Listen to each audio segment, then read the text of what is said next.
coordinated efforts, and of course, joint strategies, which is very important. So by working together as a collaborative effort in terms of both nationally with all the various legal frameworks put in place, then it will be much easier for nations, law enforcement agencies to trace assets, dismantle criminal networks, and of course safeguard the integrity of the global financial system.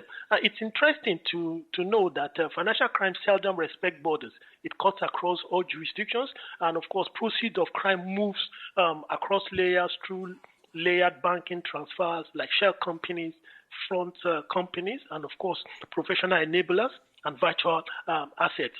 Now, it's important that cooperation is needed. Primarily, one, for exchange of intelligence in real time. Two, to freeze and confiscate assets before they dissipate. Then, of course, at the same time, obtain admissible evidence across jurisdictions. Then, of course, coordinate simultaneous actions to avoid tipping off the target. Now, it's important to make this emphasis before we proceed. Actually, international standards recognize this, and that's why from the last speaker, he mentioned FATF, which is the Financial Action Task Force. Now, if you go to FATF recommendations, especially from recommendation 36-240, it deals expressly on issues of international cooperation, money law, mutual legal assistance, extradition, and exchanges between competent authorities. We talk about law enforcement. So this, I just needed to say this background first before to go into main details of this particular presentation. So, enough. Like I said, my name is we're from Interpol Financial Crimes and Anti-Corruption Center, and of course, because we are based, it's a global brand. Interpol has structures, offices across the 196 member countries of the world. So you need to understand the global dynamics that surrounds Interpol's operational pedigree. So you will have regional offices, like Singapore, for instance, which is the innovation for complex for innovation here in Singapore. Then, of course, we have regional offices across Africa. We have Latin offices across Europe, in Asia, Buenos Aires, Belgium, Latin office in UN, just to name but a few. That will tell you that we have a very, very wide outreach in terms of outlook, in terms of presence. So, and for each member countries, that is the 196 member countries of Interpol, we assess them through the various national central bureaus. Like in India, for instance, we have the NCB New Delhi, which is stationed at the headquarters in the capital city. So this, again, represents that to tell you that for all of us, we engage through the various national law enforcement agencies as an inroad to participating with this. And so in order to deal effectively with this scourge of financial crimes and, of course, border control, we make sure that we develop 4 global strategies. Now, so these 4 global programs has been put in place by the organization which cut across virtually all spheres of the various crime waves across the globe. So if you look at it, the first one you see counterterrorism. Now, counterterrorism basically ranges complex organized terrorism in conflict zones. We talk about terrorism fighters, radicalized wolves. We're talking about use of attacks using chemical, radiologic, explosives, and what have you. Now, it's important that we, from our side, we develop a strategy to address this and to befriend and disrupt these activities through identification of the numbers of terrorist networks and their affiliates. So we know that terrorists move from jurisdictions, from continents across. So we, in order to disrupt their continuous movement, we do this by targeting their funding mechanism, which is the thing. We know that money remains the life wire of every criminal organization. So if we can quickly disrupt and dismantle the access of financial flow into them, we can put them in the board as soon as possible. Now, this is very important. We do this by targeting their funding mechanism and the ability to travel and, of course, to move weapons or buy weapons across the globe, as it were. Then the next one you see there is the cybercrime. Now, this is an emerging technology.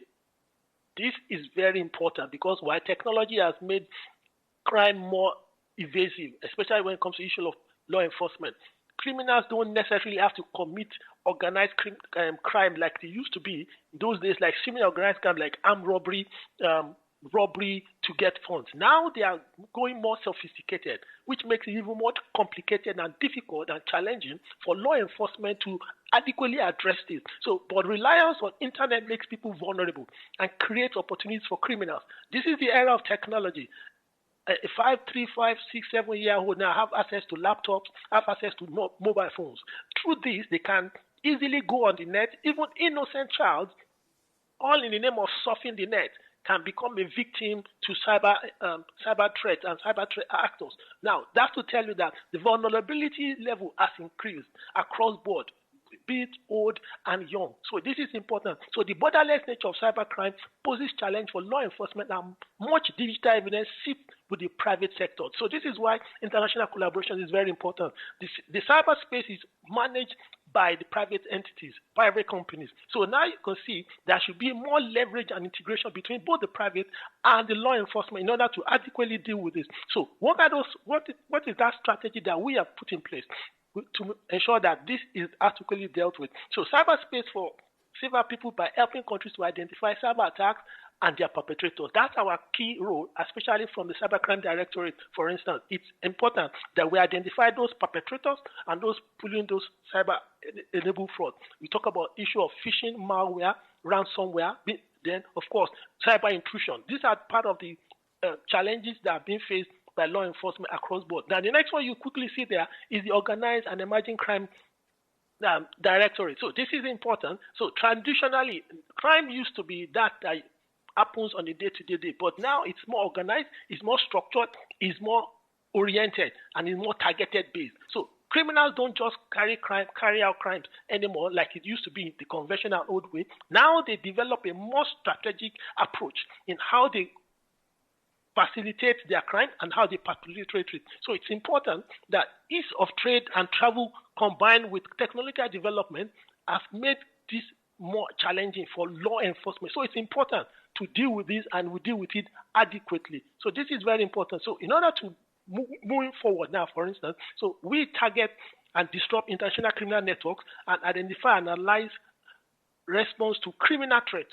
So we identify, because we have criminal intelligence analysts that develop threats, write report on these threats, and of course protect vulnerable communities. So it's important that we scale up this attitude in terms of disrupting their flow. And of course, the last block you see there is the financial crime and corruption, to which is my own personal directorate with my team here. So we see for us in financial crime and corruption, which undermines global financial system. So you can understand that financial crime and corruption remains one of the critical elements of all the three that I mentioned inter alia.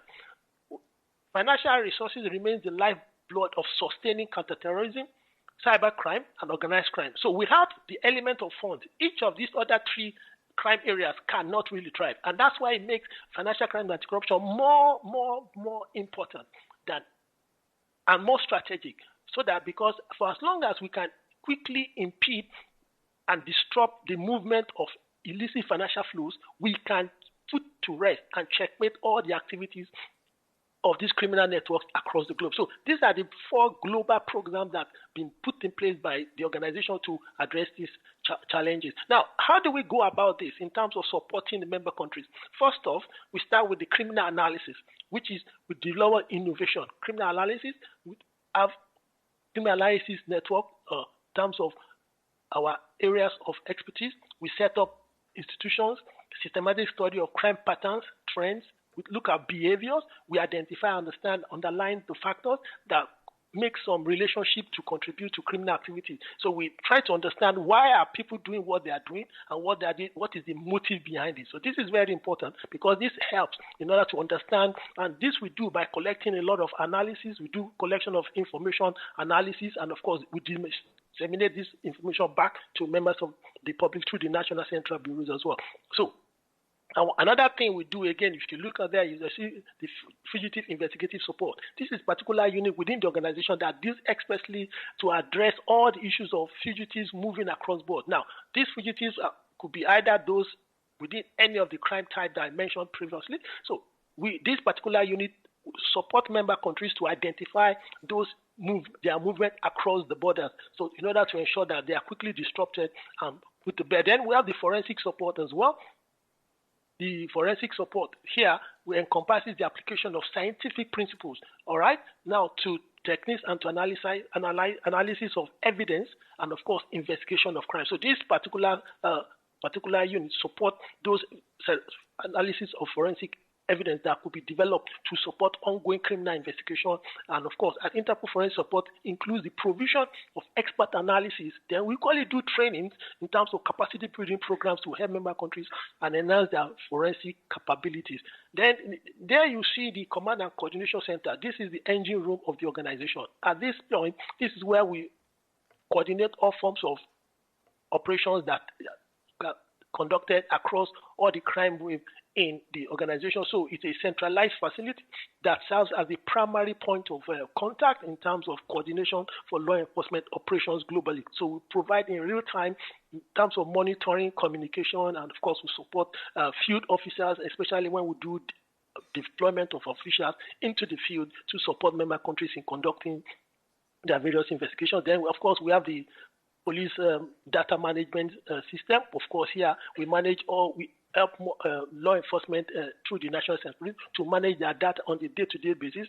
All the data that are provided by member countries belong to them, but we manage their systems in terms of providing support. Then, of course, we have the capacity building, which is training that we do again for all law enforcement across it. These are tailor-made trainings that we conduct for law enforcement based on need analysis. Of course, it could be through questionnaire, it could be through report, it could be based, sometimes it could be request, and sometimes it could be based on typologies of crime that we see around the region or the particular crime with based on the notices that we publish. So then we have the special project as well, which are primarily most times tailored to a particular crime area. And of course, these are mainly supported by member countries in terms of providing specific thematic areas where they believe that additional support is equally required to enhance law enforcement capabilities. So these are some of the expertise to support member countries.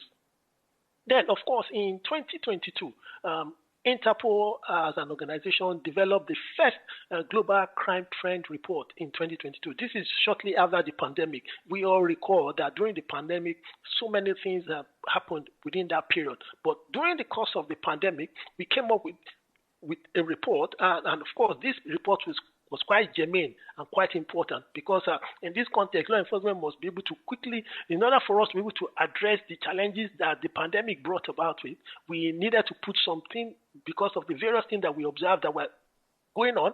This report was quite interesting because we rely on statistics and, of course, informations and, of course, questionnaires that were deployed to member countries. And based on the feedback in terms of high perception of the crime within their various national and, of course, regional, we came up with these 5 unique crime types, which is organized crime, terrorism, cybercrime, financial crime and corruption, and, of course, illicit trafficking. Now, when you talk about illicit trafficking, that includes both vehicular trafficking, arms trafficking, and, of course, drug trafficking as well. So it's a combination. Then, in the center of this report, what we equally noticed was the issue of digitalization.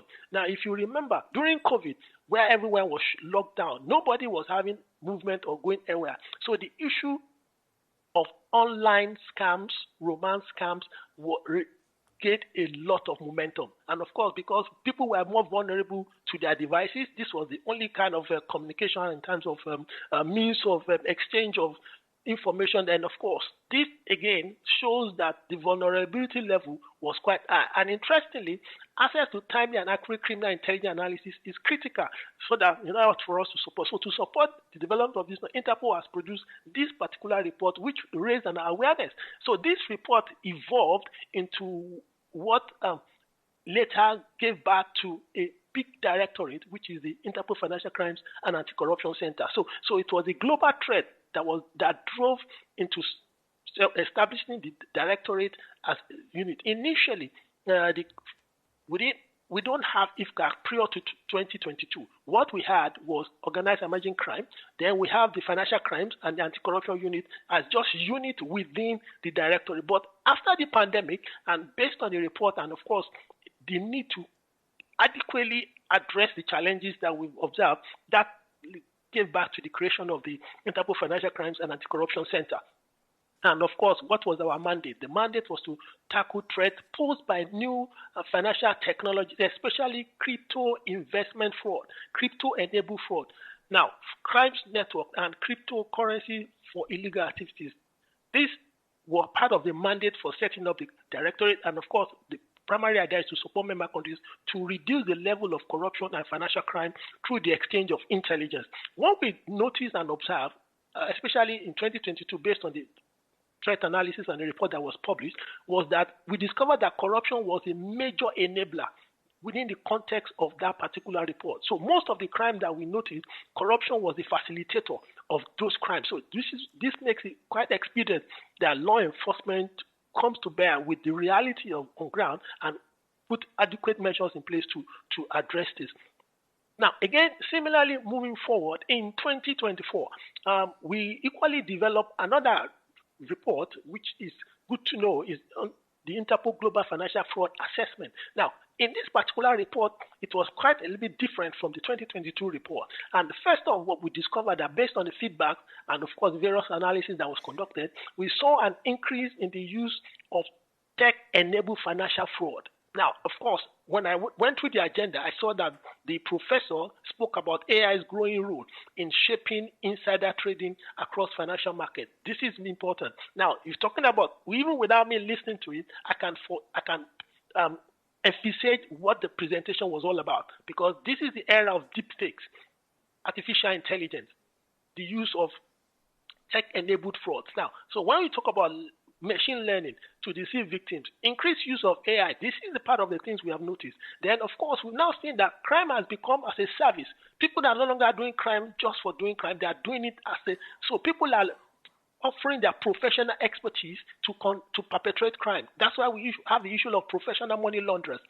Even people that are well educated, scientifically driven, people that are well matured, people that have intellect are now going to crime. Why? Because this type of crime are low risk and high return. So that is the main danger that we are seeing. They are low risk and high return. So you can imagine. So the issue of crypto scams, investment fraud escalating, and of course romance betting and mixing romance with investment fraud. Especially after the COVID, we noticed that the issue of investment scam and investment fraud was on the rise across the globe. No country was spared.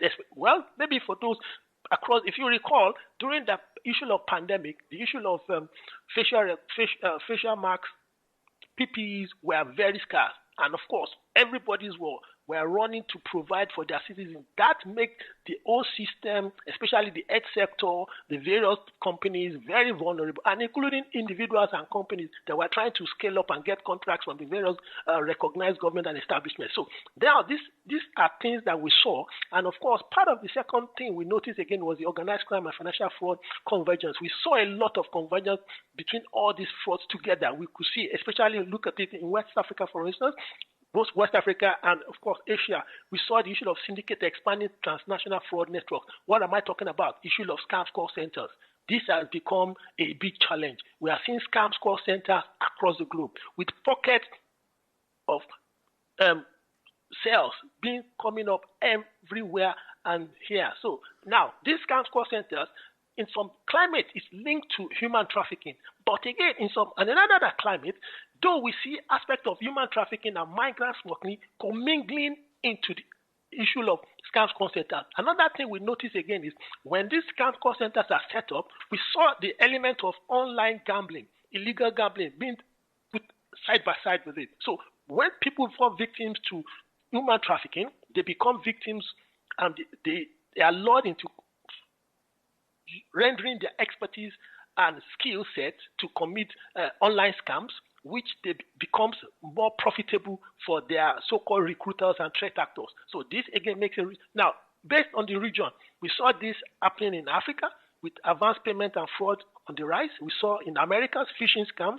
In Asia, we saw the issue of impersonation fraud, romance betting and phishing. Then, of course, in Europe, we saw the issue of investment fraud, business email compromise, then romance betting and telecommunication fraud. So that's to tell you that no continent or region was left out of this scam. So going forward, for us in Interpol Financial Crimes and Anti-Corruption Center, what our crime three crime priority areas. First off, we have the fraud and payment crime. This is our crime priority area. So we look at all aspects of cyber-enabled fraud with a lot of debt resources to address this. Then, of course, we look at the issue of money laundering and asset recovery because this is the life wire. We look at complex money laundering schemes, including use of virtual asset, and of course, with the asset recovery as part of the element. Then, of course, we go into both private and public corruption, and of course, with another aspect of it, which is corruption in sport. So we are looking at all the predicate offenses linked together, and of course, those that are intermingling in any of the crime areas. So we, as a directorate, we look at all these three primary crime areas, but of course, taking cognizance of those associated predicate offenses that are linked with it as well. So we try as much as possible to provide resources and of course expertise to support member countries in these crime areas. Now, what are our capabilities? How are we addressing this when we're talking about international collaboration? First off, we look at the aspect of investigative support. So when we talk about investigative support within the context of IFCAC, we are looking at deploying our expertise from all the member countries that are either seconded officials or contrary officials that are domiciled with their various expertise to support ongoing investigations in real time. So officials are deployed to member countries based on request to support their ongoing investigation. Then, of course, we equally support member countries through the operational support on ground in terms of case mentoring, case coordination on real-time cases that has to do with financial crimes, financial cyber-enabled fraud, financial investigation, and of course corruption-related matters. Then, of course, it didn't stop there as well. We equally have the analytical support unit, which is focus on emerging threats and of course transnational organized crime groups. And of course, we rely on our FINCAP, which is the Financial Crime Analysis Archive, which is our database that we use to develop a lot of robust reports that are shared. So this FINCAP provides tool track to retrieve crime procedures across borders. It's a database that is domiciled within our directorate that facilitates intelligence sharing and on all forms of crime. So so we use it to identify links between individuals, companies, bank accounts, objects, entities. So this forms the part of the identifiable entities that we use. So it serves to develop intelligence analysis and research, which can lead and support law enforcement agencies that can better understand the threat landscape and, of course, identify direct illicit financial flows, either from an OCG perspective into their jurisdiction. Then, of course, we have the capacity building and training element of it, so which could be either national or regional in outlook based on the request. Then, of course, we have an awareness raising campaign that we develop using our various tripartite social media network to do this. Then, of course, the last on our capabilities is the project aspect of it. We have various thematic projects that are domiciled within the directory that we use in supporting member countries in achieving and, of course, addressing the issue of financial crimes and, of course, corruption as it were. Then, of course, now, when we talk about international cooperation, we don't just work alone. We work with very, very strategic partners. And one of those strategic partners that we collaborate with in supporting member countries is the FATF, Financial Action Task Force. They are responsible for standards, cooperation, and anti-money laundering. So within the context of strategic partnership, global partners, they are very vital. For us in Interpol, we believe that strategic global partnership is vital for facilitating international cooperation and coordination in cross-border financial crime investigation. Ultimately, the idea is to ultimately help to disrupt and dismantle criminal networks and threats that threatens global financial stability. This, for us, is a prime area. So this is why it's very important for us to collaborate with each entities. And of course, you see, there are the regulation standards provided by FATF. Then, of course, we have the Egmont Group. And within the various countries, we have the Financial Intelligence Unit that are domiciled, which sometimes in some countries, some could be administrative, some could be judicial, some could be hybrid, and others could be intelligence-driven. So then we have the various UN agencies that we work with. The UNODC is one of them as well. Then we work with the United for Wildlife as well. Then, of course, the Global Coalition to Fight Financial Crime, joint effort against global fraud. So these are few of the partnerships that we have.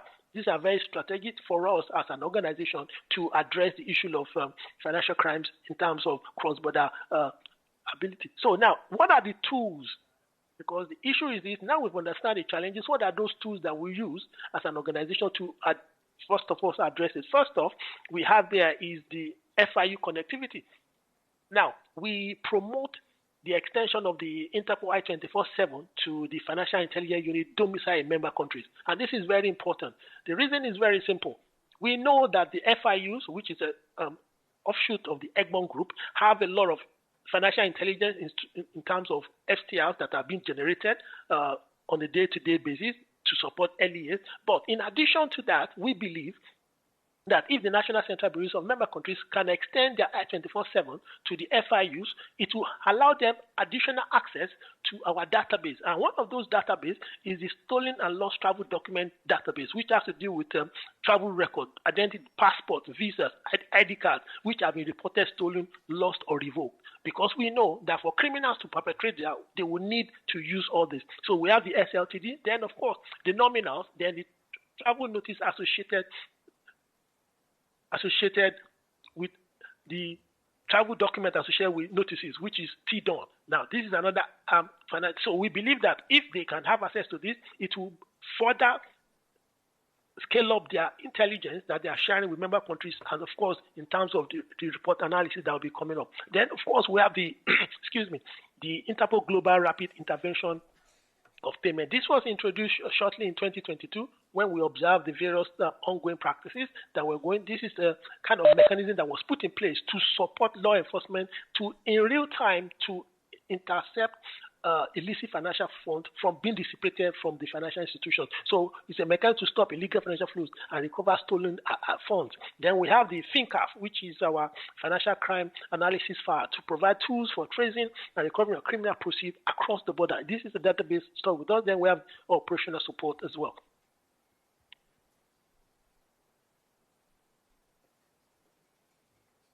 Can I continue, please?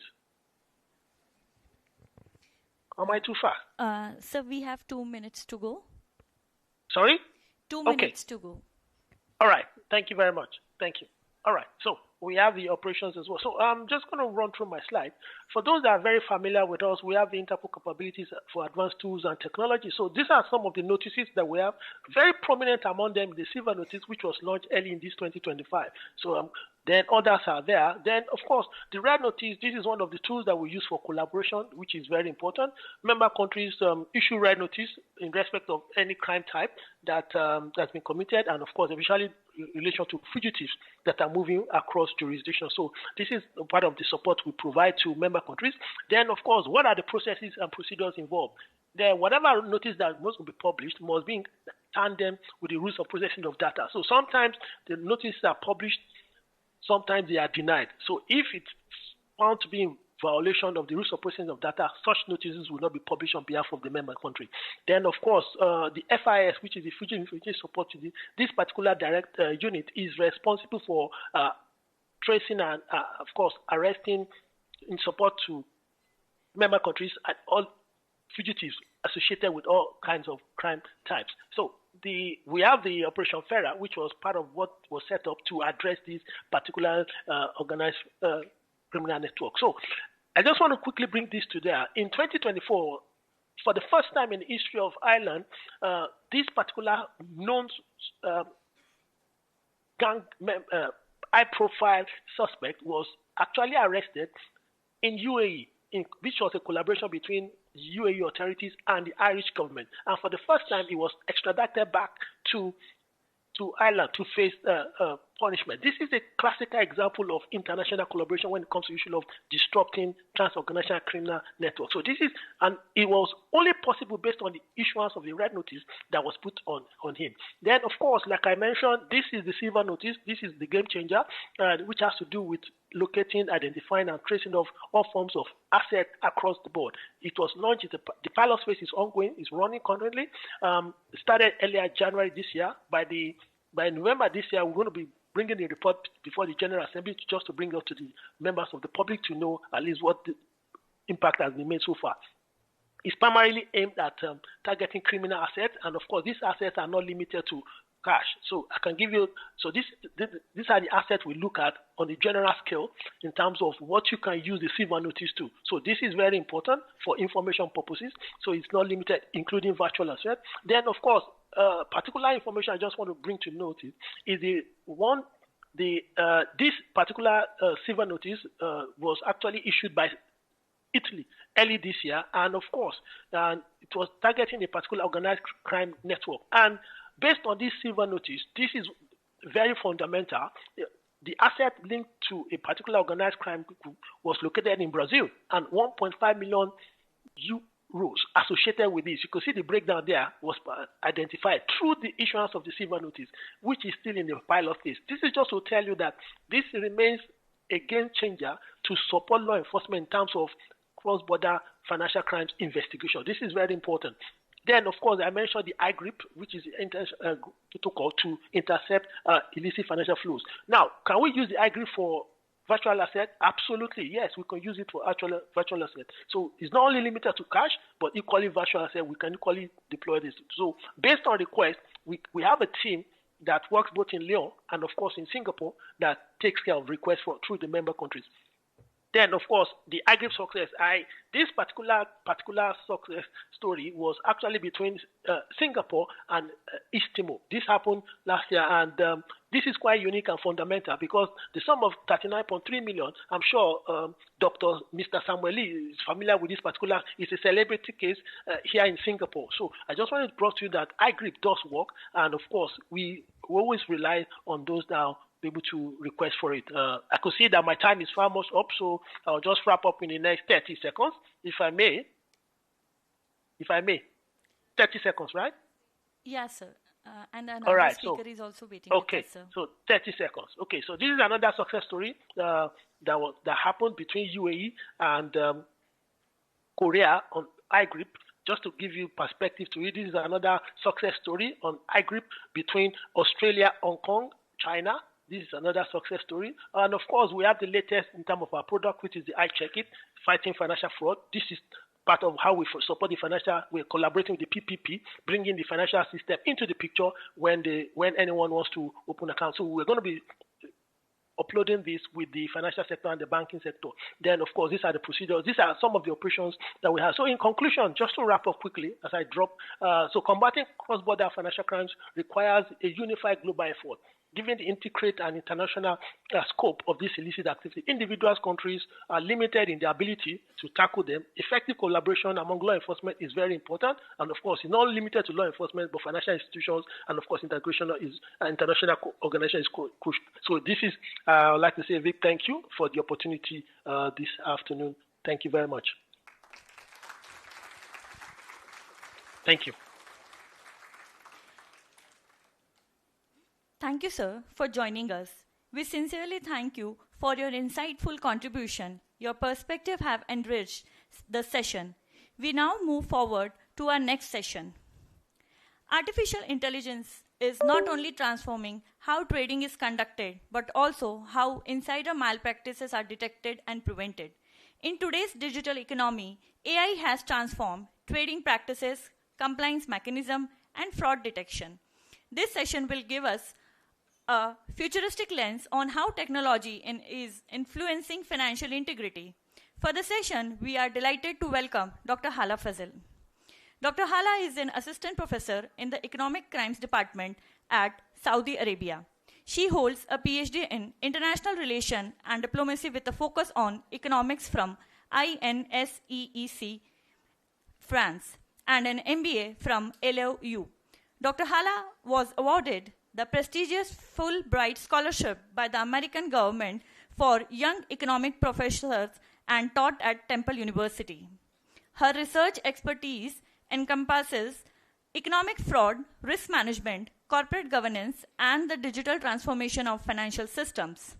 With extensive experience in policy development and consultancy, she has collaborated with government bodies, financial institutions, and the private sector on strategies for anti-money laundering, fraud prevention, and compliance with international standards. Dr. Hala has also served as head of the economic department at Lisbon University. Fluent in Arabic and English, she is an active contributor to academic research and regularly practices in global conferences. Though miles apart, technology brings us together today. It is our privilege to welcome Dr. Hala Fazal, who is joining us virtually to lead this session with her valuable perspective. Dr. Hala, over to you.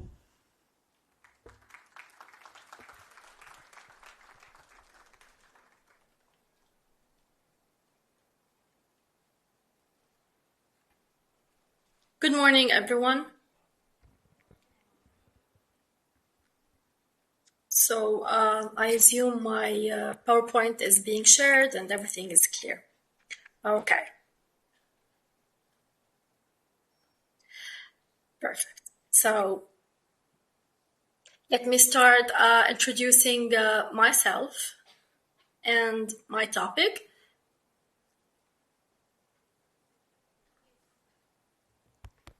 Yes. Okay, so this is Dr. Hala Faisal. I'm an assistant professor specializing in economic crimes and financial crimes and fraud prevention, detection, and investigation. I'm currently a faculty member at Naif Arab University for Security Sciences in Saudi Arabia, Riyadh. I was awarded the Fulbright Scholarship for Young Professors by the US government. I taught at Temple University in Philadelphia, Pennsylvania, the US. And I'm currently a consultant and a certified trainer in various topics related to security issues, risk management, anti-fraud measures, financial crime, and crime detection and investigation. I'm former head of economics department at the Lebanese University, and I'm actively engaged in research, training on topics like cyber-enabled crimes, governance mechanisms, and many other topics. So let's start with defining our topic. Again, I'm talking about AI's growing role in shaping insider trading across financial markets. So why this topic matters, why are we here gathered to talk about crimes in financial market? Because we all know that financial markets are transforming due to the rise of artificial intelligence and machine learning. So alongside innovation, alongside technological innovation, new forms of economic crimes are emerging.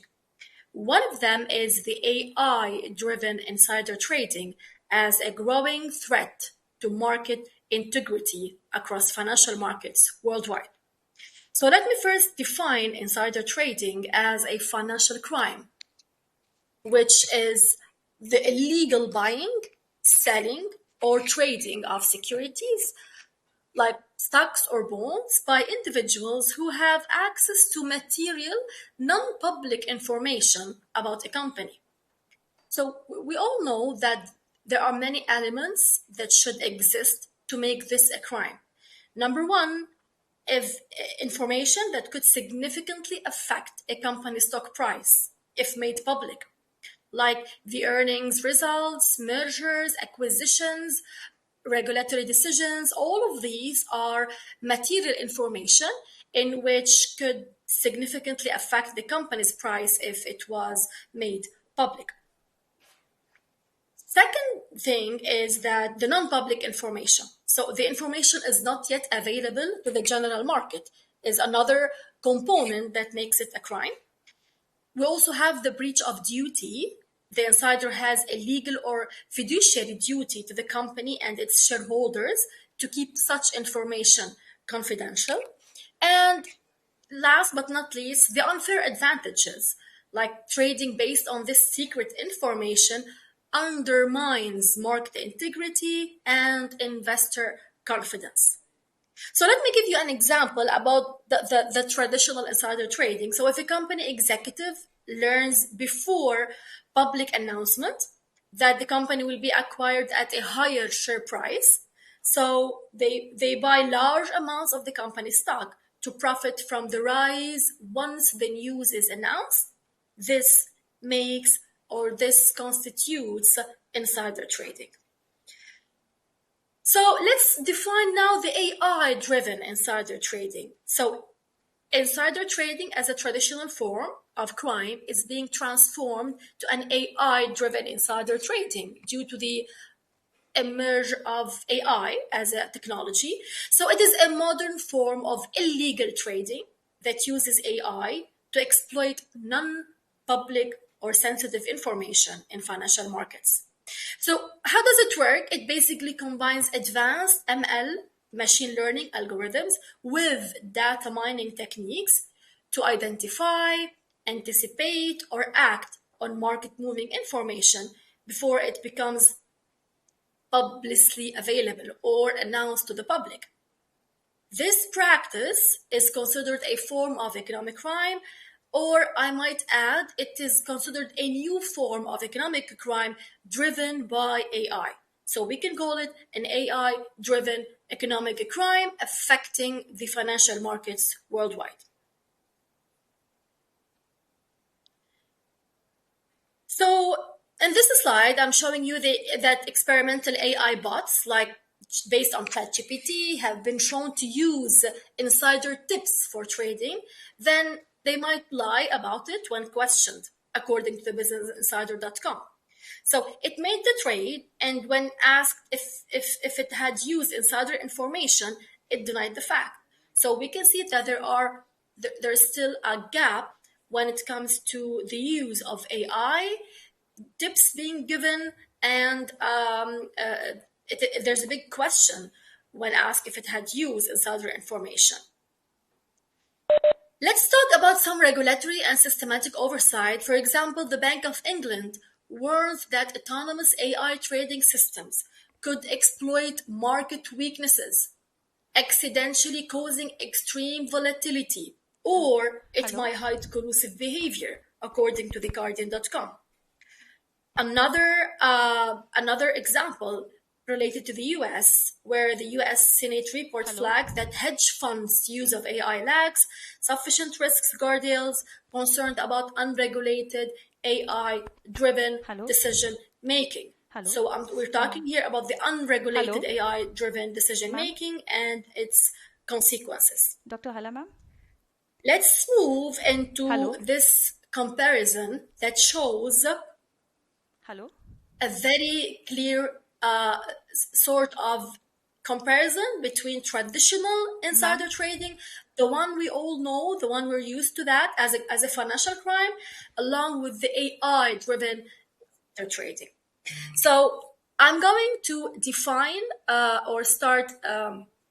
Hello, ma'am. So the PowerPoint is not moving.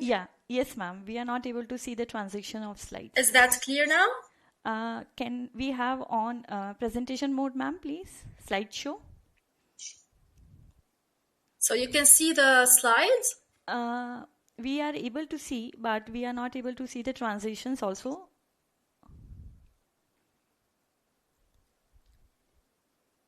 Yes, now it's moving, ma'am. Now you can see the traditional versus AI-driven insider trading slide. Yes, exactly, ma'am. Okay, I'll keep it that way. And can you just help us with the slideshow, ma'am?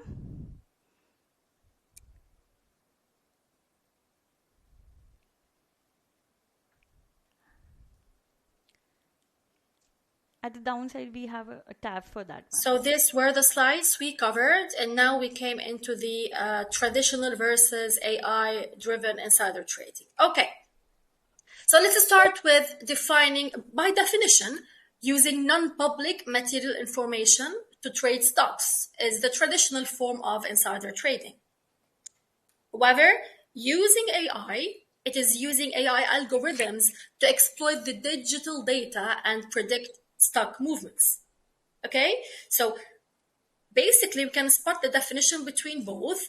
Number one is the traditional one. Number two, we're using AI algorithms to try in an attempt to predict the stock movement.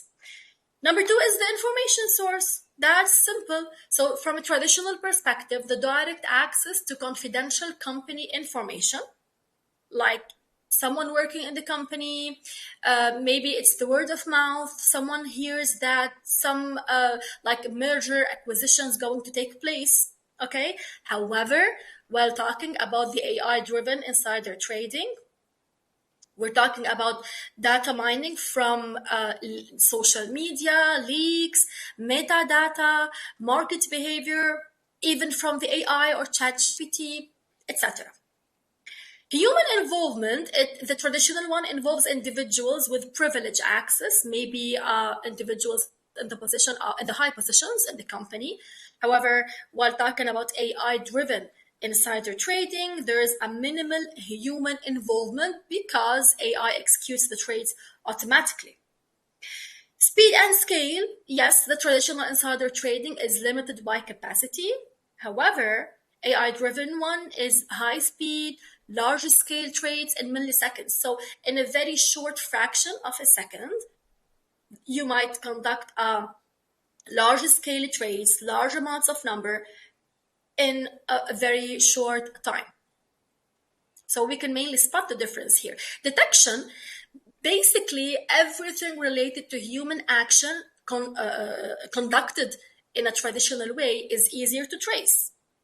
Okay, why? Because we as economic crime investigators, we're highly concerned about tracing such crimes. However, talking about AI-driven insider trading, it is definitely harder to trace, harder to detect due to the complexity of algorithms and the indirect data sources. So coming into the investigative work, it is way, way more complicated. Legality, last but not least, there are clear illegal rules under most security laws worldwide. Okay. However, like for example, here in Saudi Arabia, the CMA, the Capital Market Authority, regulates the overall work of financial markets, including the crime of insider trading. However, AI-driven insider trading is somehow legally gray, and I focus on the word gray because there are no still clear regulations regarding the insider trading committed via AI, based on publicly scrapped data and risky if derived from leaks. Okay, so how AI can be used in insider trading? Let's be more technical. So AI systems can gather, analyze, interpret, collect many types of data to predict stock prices. And they might be like from different sources, even when the information is not public. And here is the core of the crime. So what are the sources AI might use? The AI might go for social media trends because AI can scan posts, hashtags to detect early news or public reactions. AI might analyze official and leaked emails by the corporate communications, even not just emails like press releases, announcements for clues, etc. Market sentiment, AI might read financial forums, blogs, and the news to understand the investor's mood. Leaked or dark web data as well. AI can crawl hidden parts of the internet to find confidential or stolen information. Satellite and location data. AI tracks factory activity, shipping, and store visits to try to guess business performance. So these are the key sources in which AI might use. And then once this information is there, AI will gather, will analyze, will interpret this information in an attempt to predict stock prices, even when this information is not public. So AI learns patterns. We all know that AI works by learning and storing information. So this information might indicate a company's private plans, like a merger, acquisition, or product launch. Even it might even like a company's private plans concerning like a resignation of a CEO or joining a new CEO, or like these big events in which we call it like a material information that once published or once it is going public, it might affect the overall stock price either up or down. Let's talk about the ethical and legal implications, as you can see in this slide. There you go. This is the ethical dilemma. This is the gray area along in between the ethics and the law. Okay, so the thing is, we always ask, does AI know it is trading on MNPI, material non-public information? The question is, who is liable? Who is held accountable? You know, we as investigators are currently so concerned about who is held liable. Is he the developer? Is he the user? Or is it the machine? So can current laws keep up with autonomous decision making? So I can answer here that yes, the AI challenges the definition of intent and liability, and there's a huge ethical dilemma concern the ethical versus the law part. So yes, there is a gray area in which we are trying to attempt as investigators and regulators at the end of the day. So we're talking here about the blind spots in current systems. I usually call them blind spots because AI trading bots operate below detection thresholds. This is why there are blinding spots. Smart hedge funds use AI to reverse engineer price moves, and regulators lack real-time surveillance tools. Real-time surveillance is one of the most adequate practical methods we use as investigators and regulators to track such crimes. So traditional compliance tools are currently outdated for AI systems. Again, traditional tools we're using are currently outdated once a crime driven by AI arises in our financial systems. So causing this shock into the world of the financial markets and creating the need for new actions. Let's talk about current enforcement tools, and we're seeing if we're talking about are regulators ready once such crime arises. So CMA, the Capital Market Authority in Saudi Arabia, it has general guidelines where we're now working on AI focus as well. The SEC in the US, the commission is monitoring high frequency trading, but challenges still persist because we're dealing with a crime related to AI, where still no clear regulations are there. Use of AI to detect algorithmic behaviors is still nascent. So regulators are trying to catch up, but they are still behind the curve. And the use of AI is evolving way more than regulators are trying to catch.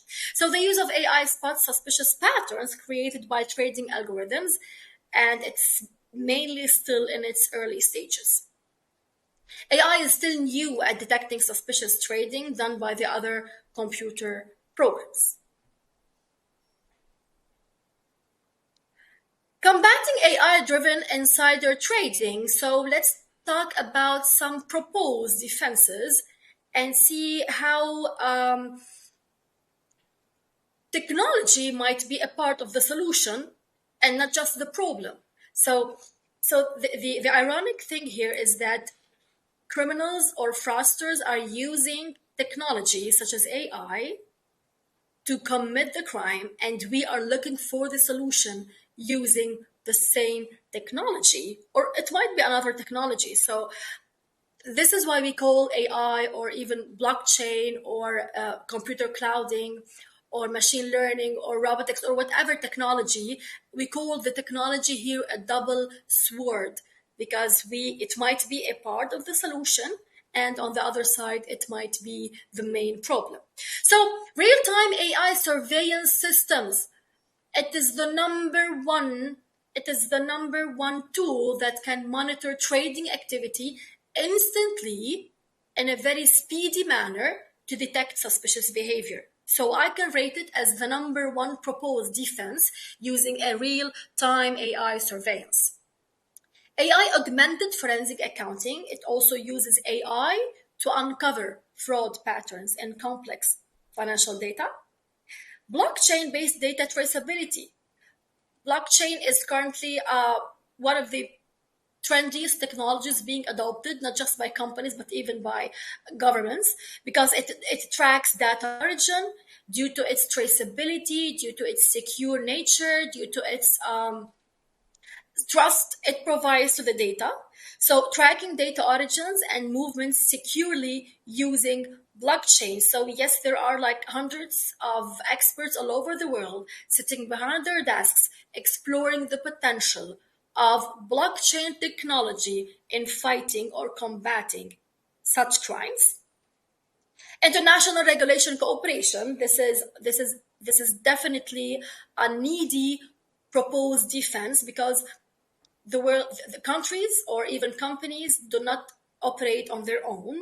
There should be global coordination to combat cross-border financial crimes, because the crime is by nature, the financial crime is a cross-border financial crime, so it cannot be committed in one place without being committed in the other. So yes, the international regulatory cooperation is needy here once we talk about a proposed defense.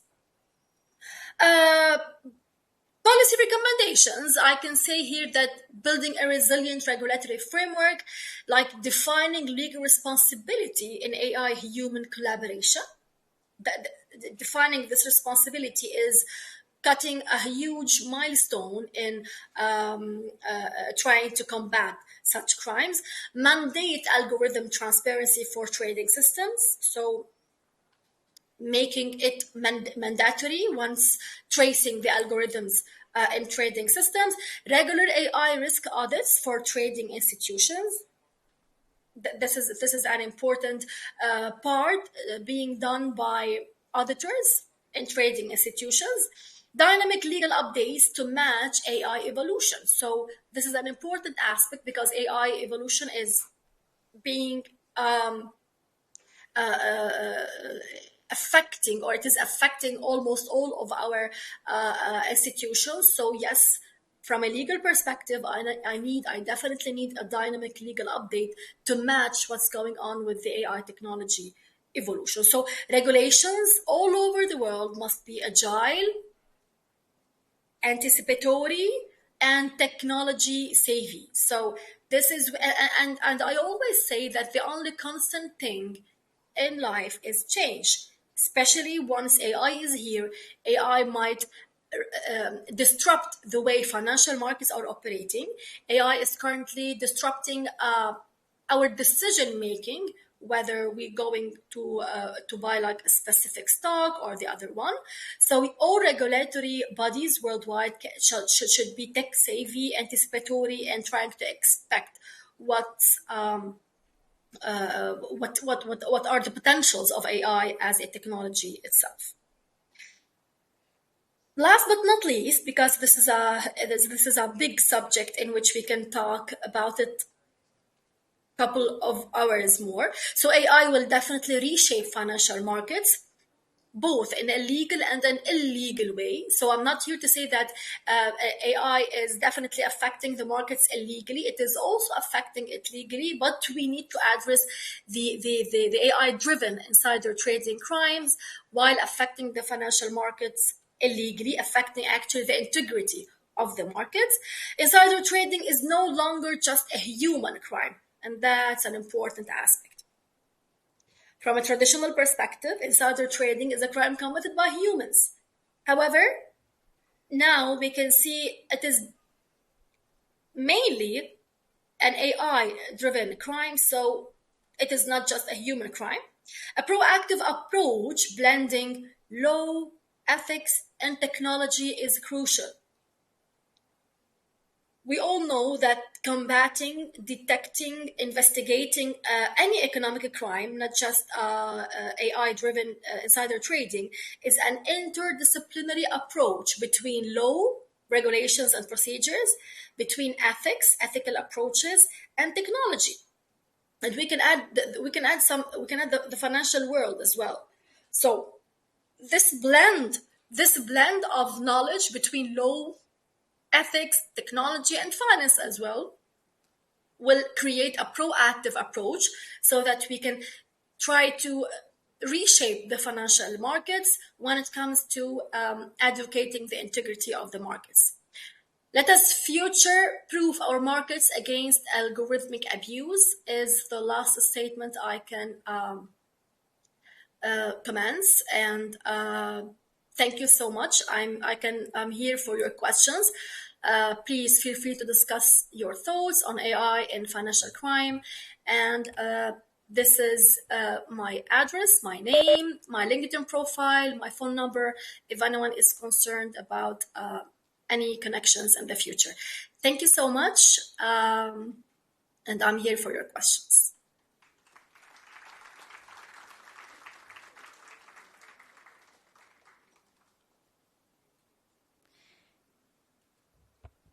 Thank you once again, Dr. Hala Fazil, for your valuable insight. Also for taking the time to join us virtually and delivering such an insightful session. Even though you are not physically present with us, your words truly resonated and added immense value to our program. Thank you once again for a valuable contribution, ma'am.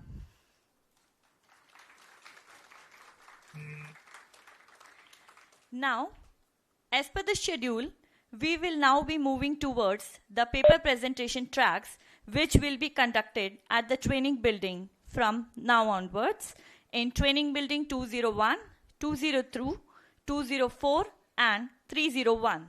These tracks are engaging and contributing to our academic journey. Post tracks, we will be resuming here at Laura Auditorium for the validatory session at 2:30 p.m. Plenary session.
Bag અંદર મૂકી દે થોડી આપણા 3 ની જ છે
hello, सब लोग training milling में शिफ्ट हो जाओ, ऑडिटोरियम लॉक करना है.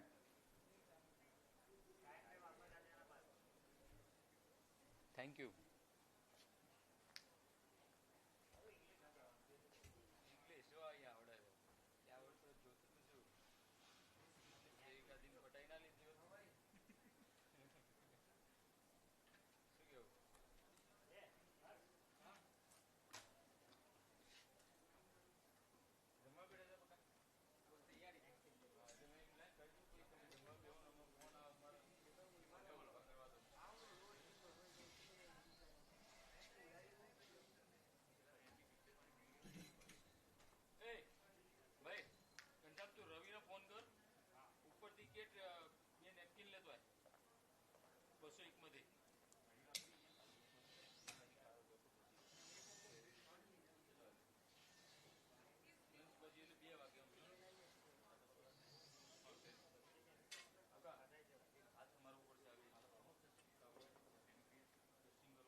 या બોટલ ફેંકી દેજે હેઠી. એક બોટલ લાય.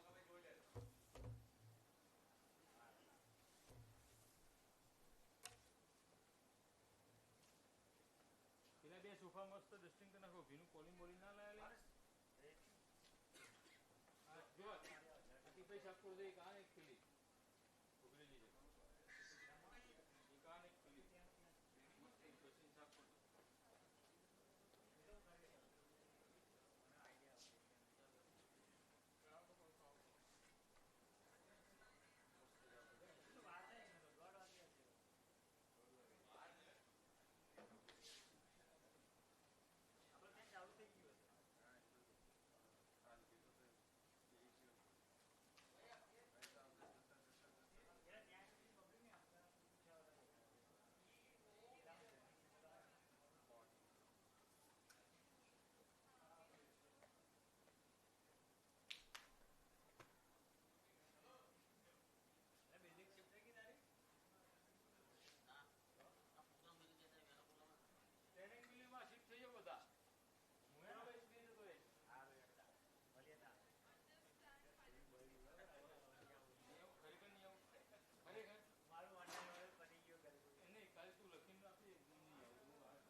ફાઇલ ની પાછળ મૂકી દે. કોઈ નહીં અડે.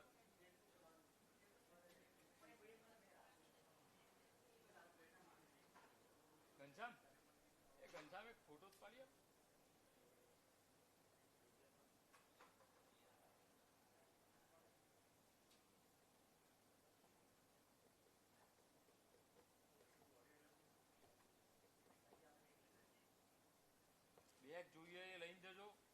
છે નહીં 2 વાગ્યા વગર હવે.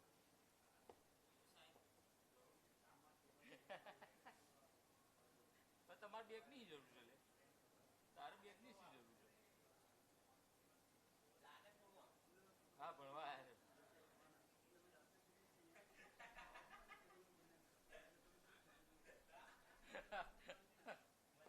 હા મળીએ.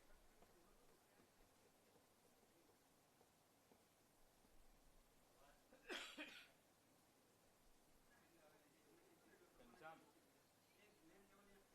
અરે થઈ જશે હવે થઈ જશે. તમે પેલી રિંગ મૂકતા જજો. હા ખોટું નહીં કહેતું, બંને એમ ચાલે ને.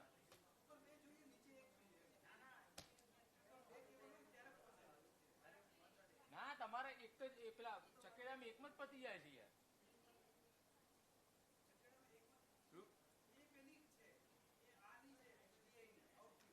તો તમે આઉટ આપો છો, શેનો આપો મને? હા તે એકમાં નહીં પતતું. અચ્છા એવું છે. હા તે 2 કેબલ મૂકી દો.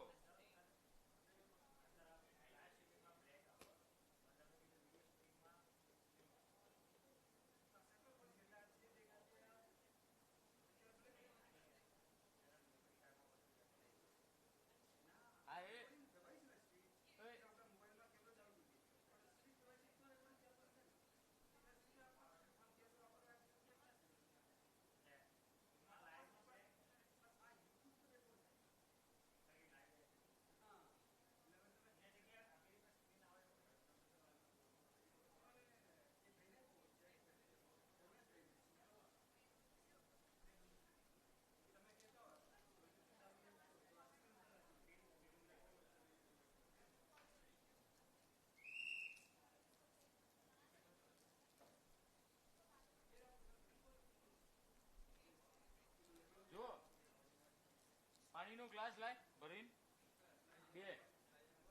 બે ચોકલેટના બાઉલ લાય. અરે એક્સ્ટ્રા મૂકે ને, 2 વધારે નહીં સોફા. એ હું દેખાતો નહીં ને હાલ. હા એ હું દેખાતો નહીં ને હાલ. હાલ અમે ફોટા પાડ્યા પર 2 ગયા.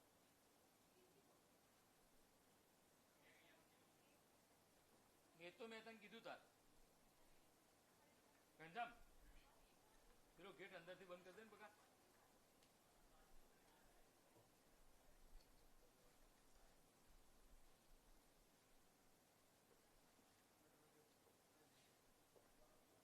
એને પેલો અંદરથી.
So we have with our guest today, may I request Shri Rakesh Banod sir and CA Dayanivas Sharma sir to be on dais, sir.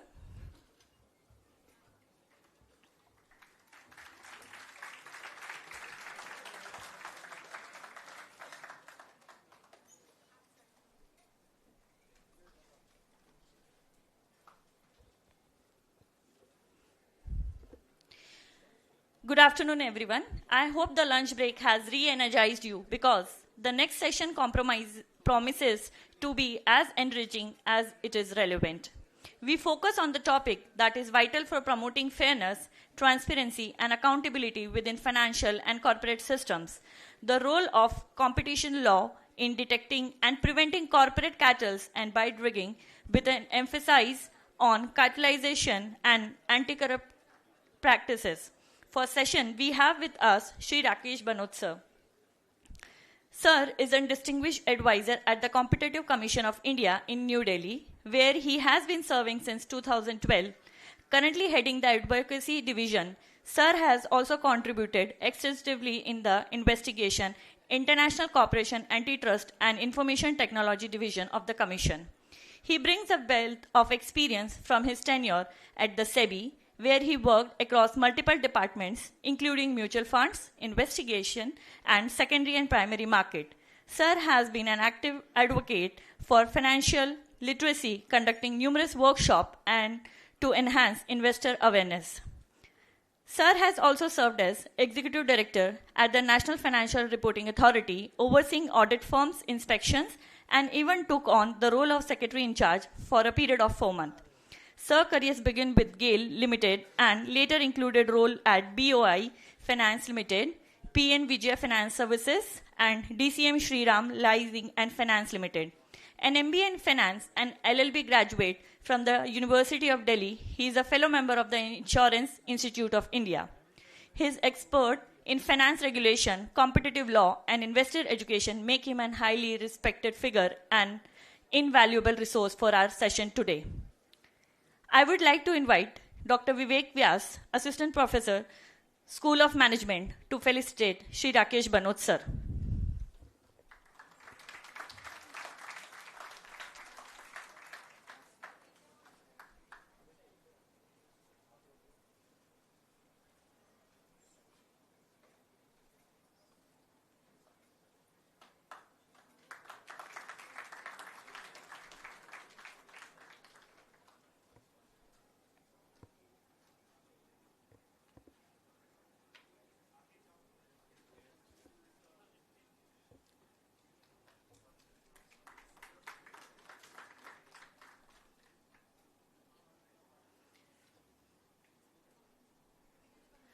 Now, I will request Sir for his session. Okay.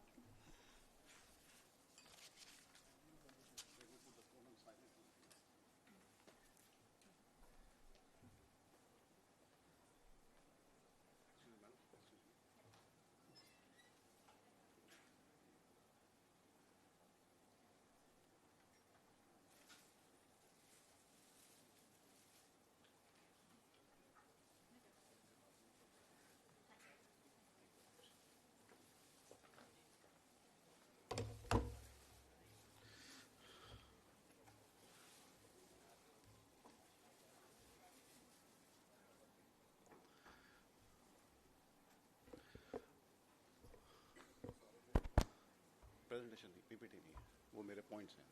It's not a PPT. PPT नहीं है, सब these are just points. Very good afternoon to all of you. I'm extremely happy to be here with the National Forensic Science University. It's not every day that we go to a university like this. Forensic is some part of our work, not all part. In fact, I should have actually learned from you what is exactly forensic is. It's something which, though we do a little bit of forensic, but mostly with outside help. But I'm here to talk about what is competition law and how does it affect our economy. I can't say it's a fraud because there is no criminal offense here in this country. Though there are some countries where violation of this act is a criminal offense. India is still a civil offense. But I don't know whether competition law is studied in this university. I'm not aware of that. If it is being taught, is it being taught here? I don't know. It's being taught in the law faculty. Okay. Students are having this. All right, all right. So I presume all the law students are here, I suppose? I don't know, maybe some of them, or maybe there's a big mix here. There may be a mix there. Yeah, right, right. So the awareness about competition law is not very good even in countries like the US, where the law has been there for 130 years. And what to talk of India? We are there last 15, 17 years we have been active. But the awareness about how the law works is still not there. So I will briefly describe the way the law has been formulated. The Act is probably well known that it was passed in 2002. So if you open the Act, you will see it is Competition Act 2002. But it was not notified in 2002 because there were some issues which I will talk about. Basically, before I do that, I must tell you why is competition important.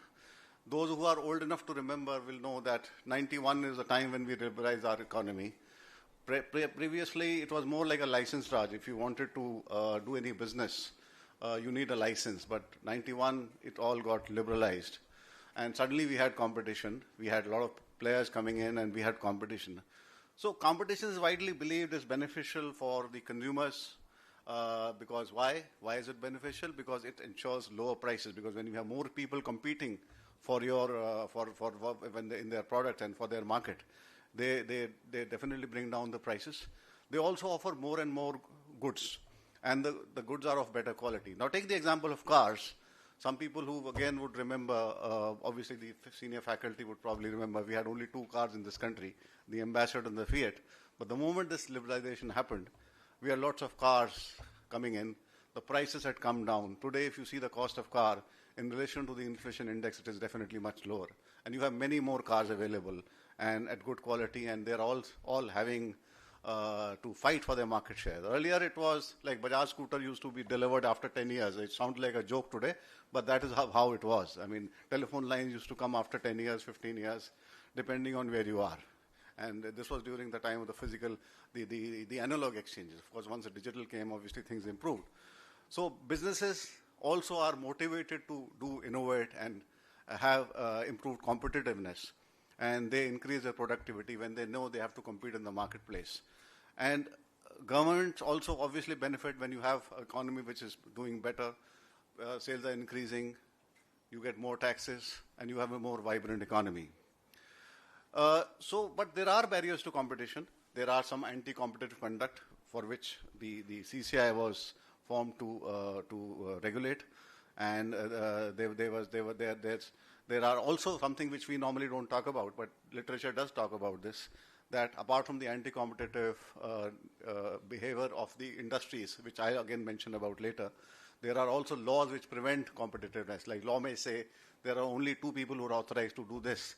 So when you know that though the economy is liberalized, but there are certain sectors which are still reserved, like the defense and the atomic sector, they are still reserved. So they are still reserved, but some kind of competition is now coming in the defense sector as well, because now you have some companies. So gradually we are moving in that direction. So there is a need for regulatory oversight. And let me also add, there are 140 countries in the world which have competition law. Now, this is quite shocking because some of the countries were actually socialist countries. Now, those who studied economics would know that central planning was a theme of most of these socialist countries like the Russia and the China. Now, today, they are also kind of following the free market system. So, where what to produce, how to produce, and for whom to produce is decided by the market forces, not by the government. Like in Russia, it was a central economy, so the economy, like we also had a central economy. So we had licenses, okay, what do you want to produce this, you produce that, how you want to produce, all those restrictions were there, those restrictions have now gone. So earlier we had an MRTP Act. I don't know if you studied MRTP in some manner, maybe some of you might, as a historical legislation, it was there.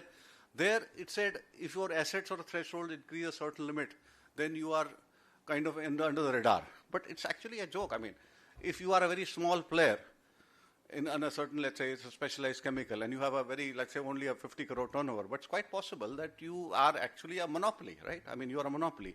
But it's quite possible if you're a 10,000 crore player, you may still not be a monopoly, even though you exceed a certain size, right?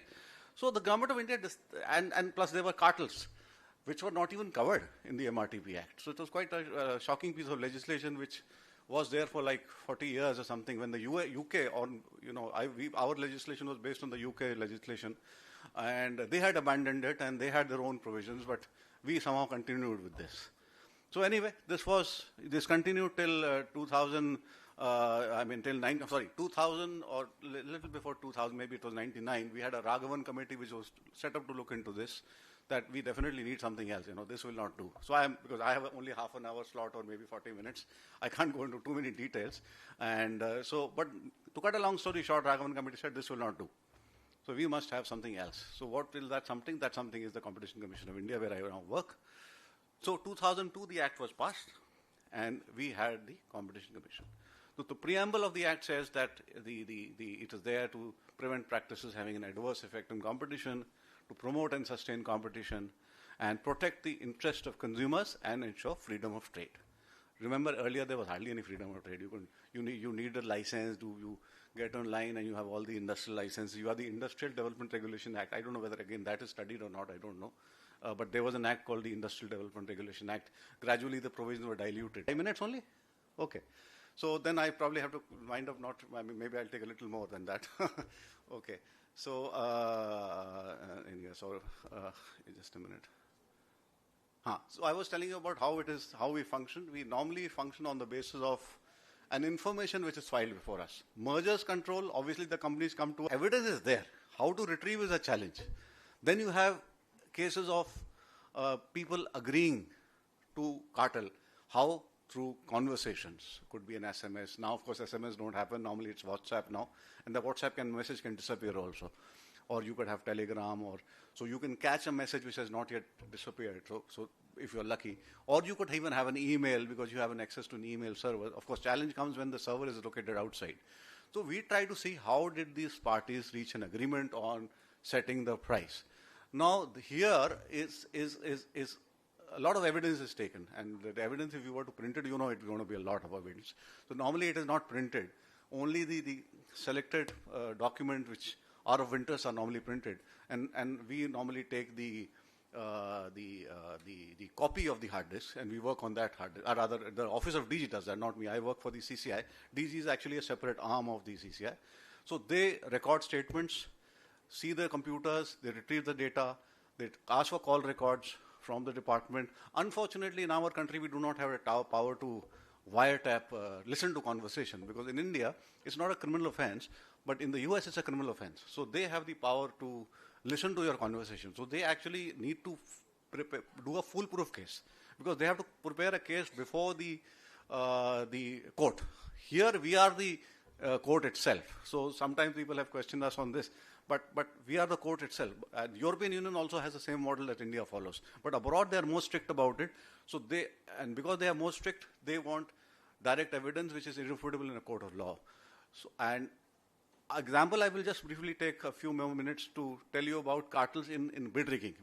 India is supposed to be a $4 trillion economy, and about 10, 15, 16, depending on estimates, because everybody gives a different estimate. Assuming it is 10%, so $4 billion is in public procurement. So even if 1% can be saved, it's 4 billion cases in the US, not here.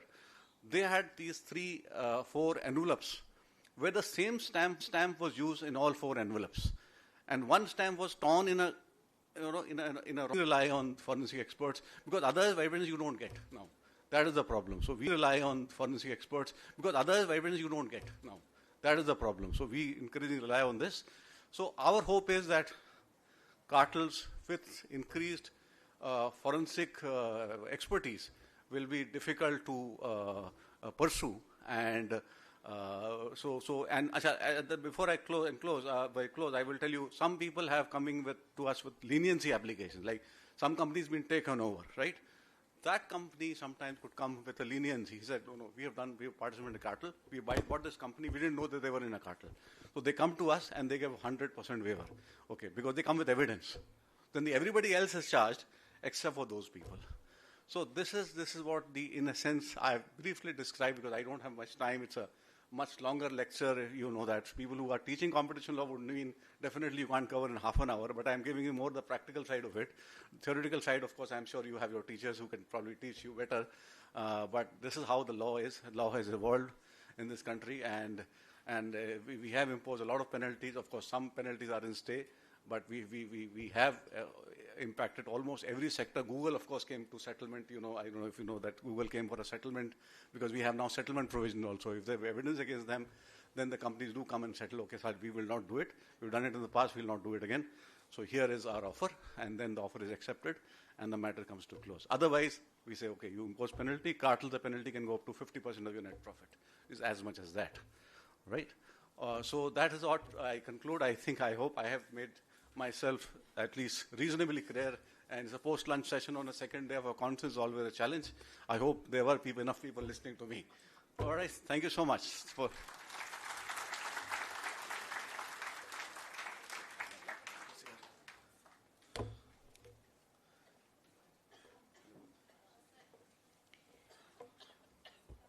We sincerely thank you, sir, for your insightful and valuable session today. Sir has greatly emphasized our in the world of data and internet and corporate fraud, that a competition commission violation is treated as a criminal offense vis-a-vis versus a civilian offense. Can you just quickly tell that and then come to my questions? We will have to, in India, income tax is also not a criminal offense, right? In the US it is. So it depends. If you have to do that, you probably have to change the whole ecosystem. But the whole ecosystem has to change. What is the case you were making it criminal? You have to do a case beyond reasonable doubt, as you would. Now, in case of civil, the preponderance of probability is the case. So if you get reasonable evidence that people have spoken to each other, and then, I hope everybody's hearing me? Okay. So if people have spoken to each other and then set prices, we impose a penalty, they kind of agree. But if it was a criminal offense, their defense would be far more rigorous. And income tax, for example, now income tax is also not the criminal offense here. You don't put people behind bars, right? You impose a tax on them and they don't pay, you put penalty on them. So in our case, it's not a so it'll take time. I don't think it'll happen in a hurry. But please keep it in mind, a criminal offense takes much more burden on the system. Like, I remember this discussion about homosexuality and rape cases. There were activists who were saying, no, please don't make it criminal because there will be a problem. Because how do you prove the case? Sometimes, jara sa bhi doubt aa gaya to aap chhod doge usko. So that is a problem with making it criminal. Is you need really strong evidence because it's a document in the law. It has to be proven beyond doubt. Yes, he has done this crime. So you're making it a crime. If you're making it a crime, you have to prove beyond doubt. When you prove beyond doubt, people will put doubts. And then when the doubts happen, then case may not proceed. Abhi kya ho raha hai? Settlement mein log aa rahe hain. Then they realize, okay, no, we've done something wrong. We will settle it. Okay, we will not do it in future. But if you make it criminal, nobody will agree to you. Okay. So that challenge will remain. Yes. Only US has criminal or maybe one or two more countries, but otherwise normally it is civil only. But Right. some countries do have it, yes. Thank you so much for your input, sir. I'll quickly come to the question, but I'll just add to what you told. In our field work, during investigations, we are more and more working on corporate fraud, involvement in money laundering investigations. Yes, And there is sufficient both individual level communication trails and also money trail and correspondence trail in different cases where the same entities are involved.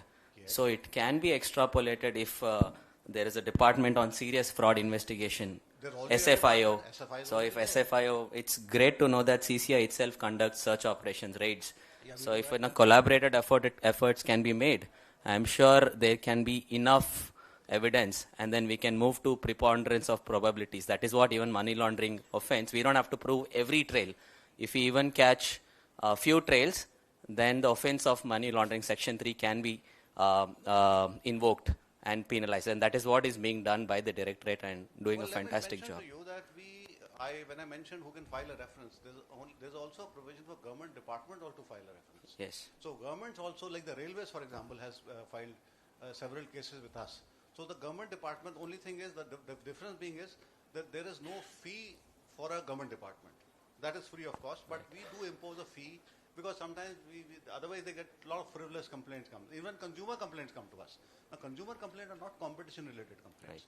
Right. Like, I bought a fridge, it doesn't work, so they just write to us. Right. Obviously, it's a fridge is not working, you go to the consumer court, not the. Of course, in some countries, the consumer and the competition regulator are the same. Like Australia has it, so they are the same. The FTC also looks at the consumer complaint and the cartel investigations, and they also, of course, there's a DOJ also. But in India, at the moment, the provisions are we had, of course, if any government department has a case, they complain to us. Yes, they say we suspect there's a cartel here, especially bid rigging.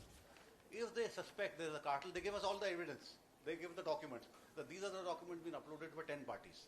So please look at it. So evidence is there. When it was uploaded, we know which IP address we get to know.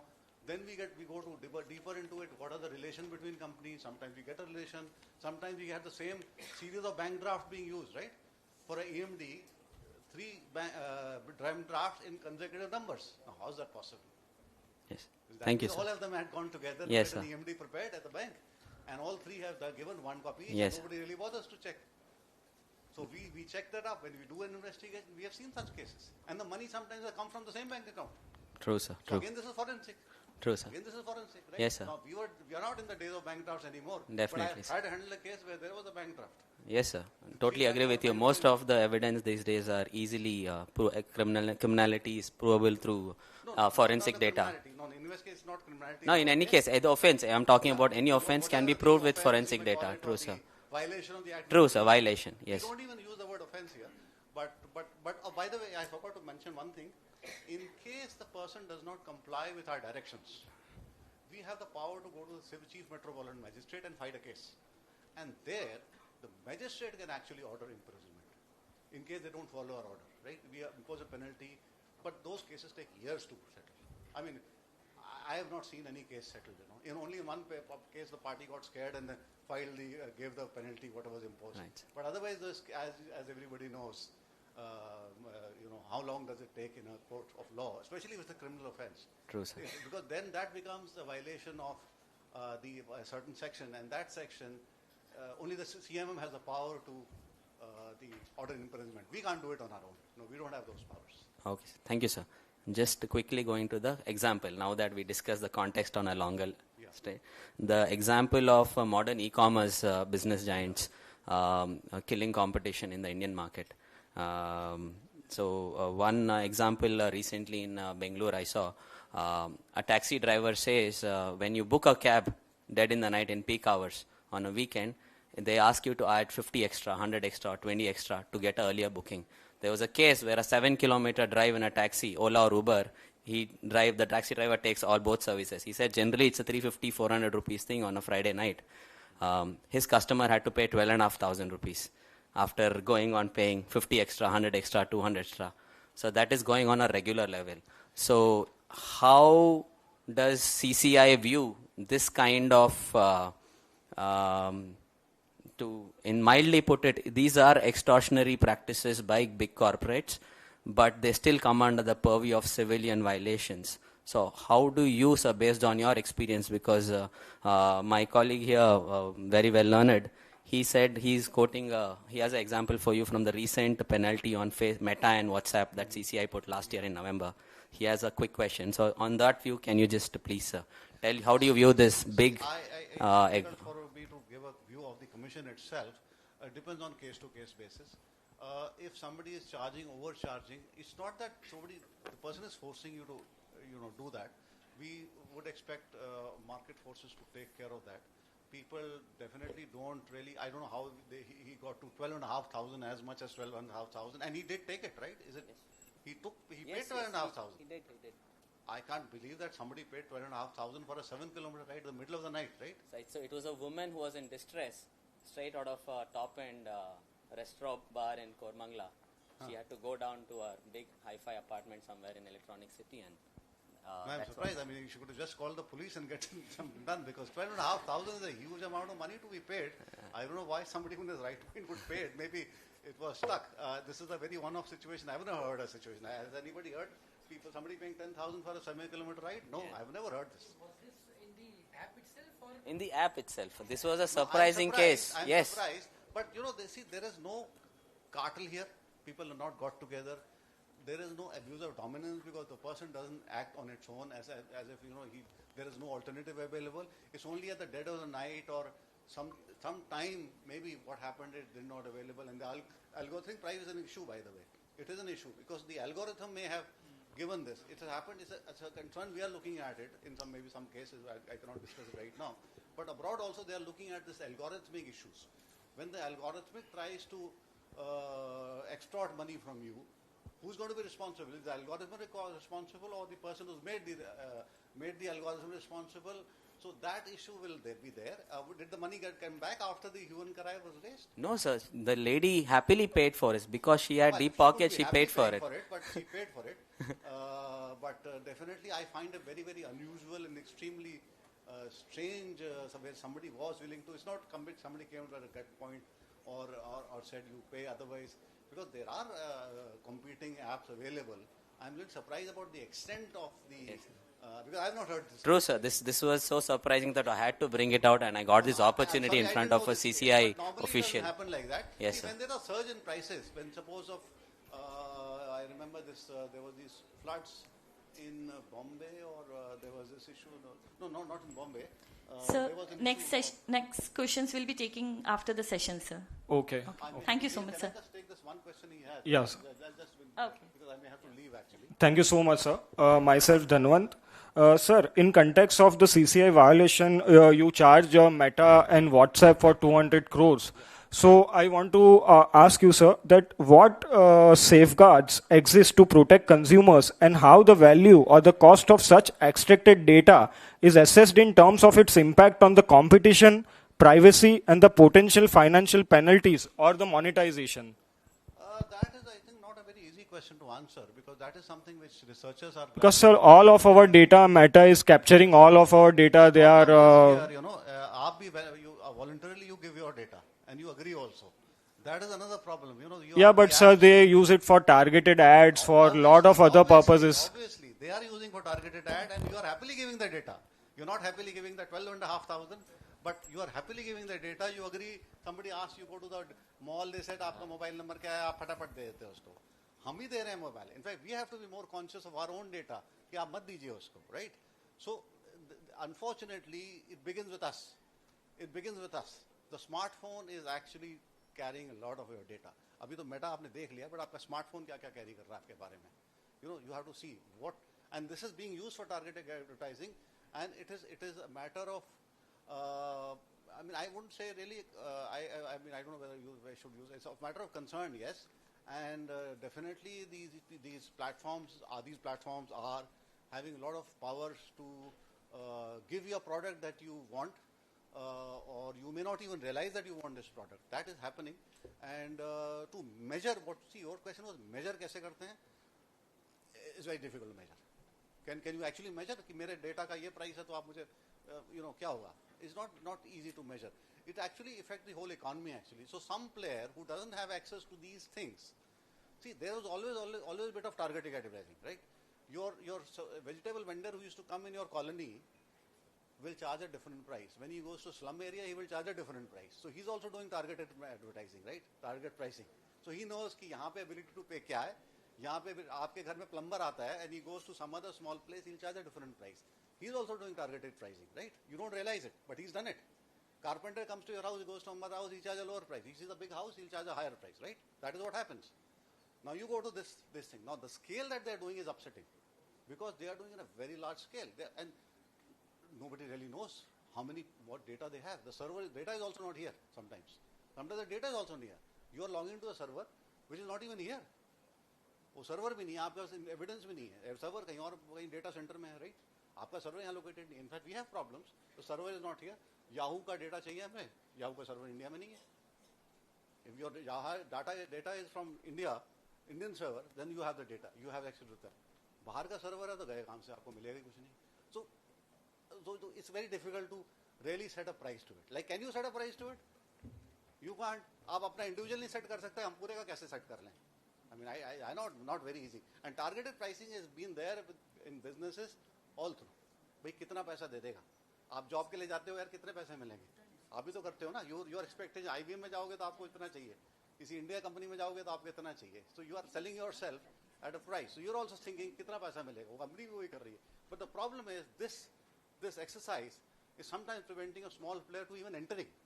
वो बेचारा घुस भी नहीं पा रहा है. Sometimes that happens, and sometimes like people like Click platforms use the data of the entity which is selling on their platform to make another product. Suppose I'm making something and selling, like I'm making a some glass and selling it. So Amazon knows इस किस्म का glass अच्छा बिक रहा है, या कोई जो platform है Flipkart है, ये glass अच्छा बिक रहा है, तो let me make that glass itself. So that is right. So that is a problem, bigger problem. भाई targeting activity सभी करते हैं, दोनों शुरू से ही चला आ रहा है, target हर कोई कर रहा है, but वो जो scale है ना, that is upsetting, and to put a value to it, I guess it is subjective. It cannot be very objective. I don't know, it's a matter of research. Somebody can do a PhD in this कि भाई क्या value हो सकती है आपके अपने data की. आप अपने खुद नहीं बता पा रहे हो आप कि 5 रुपए, 10 रुपए, 50 रुपए, 100 रुपए है. But companies do put a price to it because they somehow want you to give their data. वो दिल्ली में एक आया था कि आप सब में मिलेगा आपको 10 रुपए में. आप अपने कंपनी के आईडी से बोलिए 10 रुपए में या 9 रुपए में, तो वो एक्चुअली डेटा कलेक्ट कर रहा है 10 रुपए में, तो वैल्यूज लगा दी 10 रुपए, और प्लस आपको बर्गर भी दे रहा है साथ में 10 रुपए में, तो मे भी 10 रुपए वैल्यू है शायद, पता नहीं, एक आदमी की तो हो सकता है. ऐसे ही कुछ एक्सपेरिमेंट करेंगे तभी वैल्यू निकलेगी, नॉट अदरवाइज. ठीक है जी. Thank you.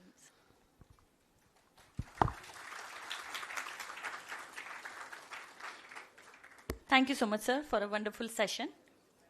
The upcoming session by CA Dayanivashan Sharma, Chairman of the Digital Accounting and Assurance Board, ICAI, will focus on the world's first detailed forensic accounting and investigation standards developed by ICAI, sets global benchmarks for detecting, investigating, and reporting financial fraud. It aims to enhance the quality, consistency, and integrity of forensic accounting practices in India and beyond. Sir is a visionary leader with over 20 years of expertise in auditing, forensic accounting, and digital transformation. Will outline the practical application of these standards and how they contribute to the evolving landscape of forensic accounting, ensuring transparency and accountability in today's complex financial environment. With his profound expertise in forensic accounting, auditing, and digital transformation, he will guide us through this pioneer framework that is shaping the future of financial investigation. Please join me in welcoming him to take us forward in understanding these critical standards. Also, I would like to invite Dr. Priyanka Yadav, Assistant Professor, School of Management, to felicitate Sir.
Good afternoon to all. I think you youngsters are very lucky that a competition commission could have been understood in such a short discussion. Rakesh sir, I think I have heard so many people talking on this particular subject, but the way you crisped it, I think that is unimaginable and very interesting, and I have actually taken a decision that I should be calling him sometime to Hyderabad, where I come from. But I see a lot of people who are students. Am I right? Now, rather than directly coming into the subject, I'll make my presentation short and small, right? It's only for, say, 15-20 minutes, not more than that, so I'll not bother you much, so that you can very quickly understand what we are trying to come out with. But first and the foremost thing, you all are forensic students, am I right? Because you are sitting in this university, so obviously you are going to be forensic students or cybersecurity experts or what, related topics which are there. I'll start the discussion with only one statement. Very simple. Frauds are intentions, and intentions cannot be audited anytime.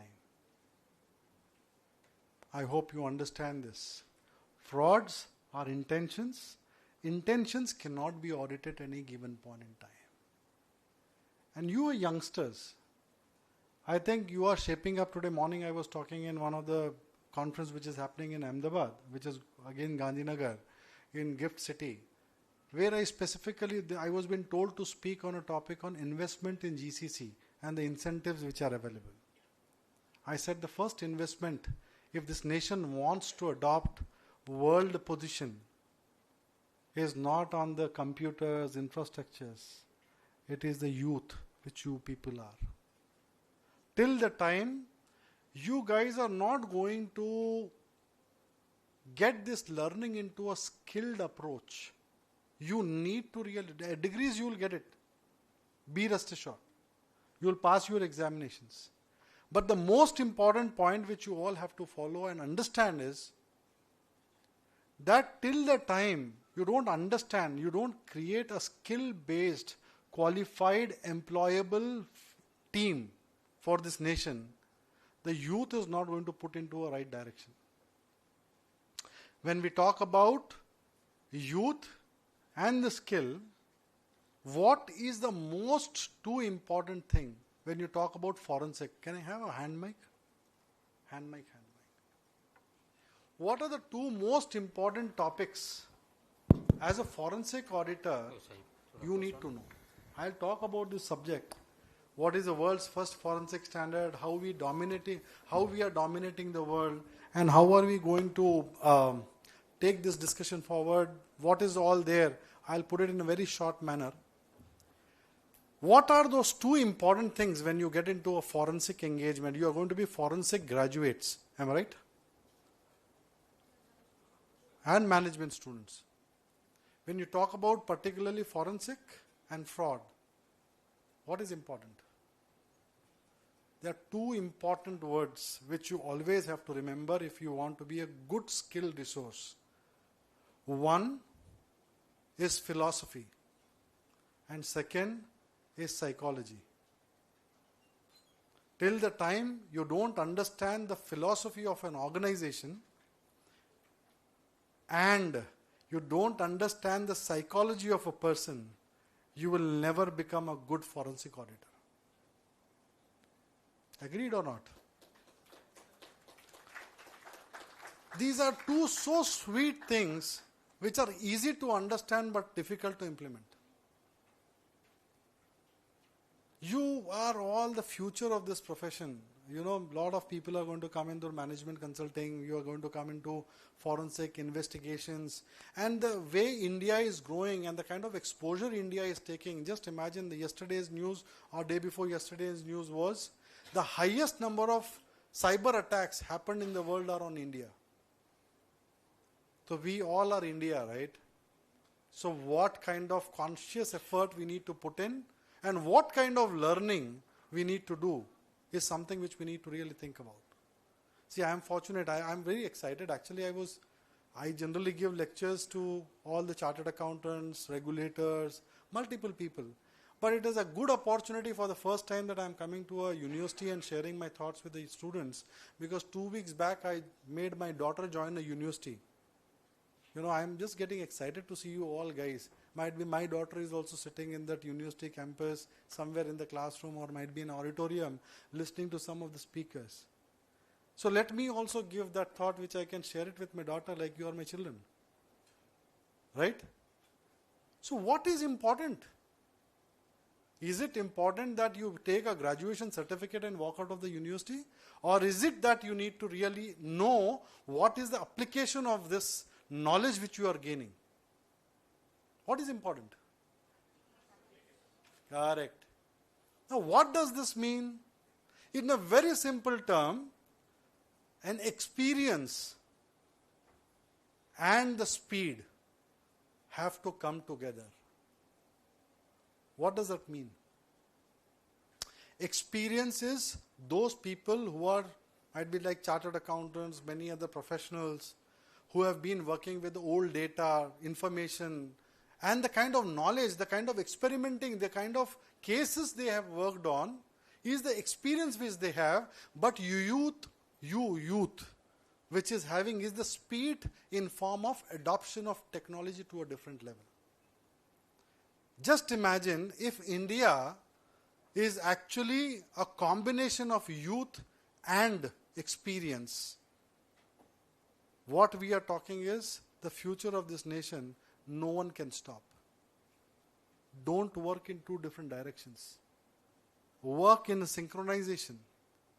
It's an opportunity for all you guys to get into a good amount of learning and take a practical exposure by working with some people wherever possible to get that education academics into a practical exposure.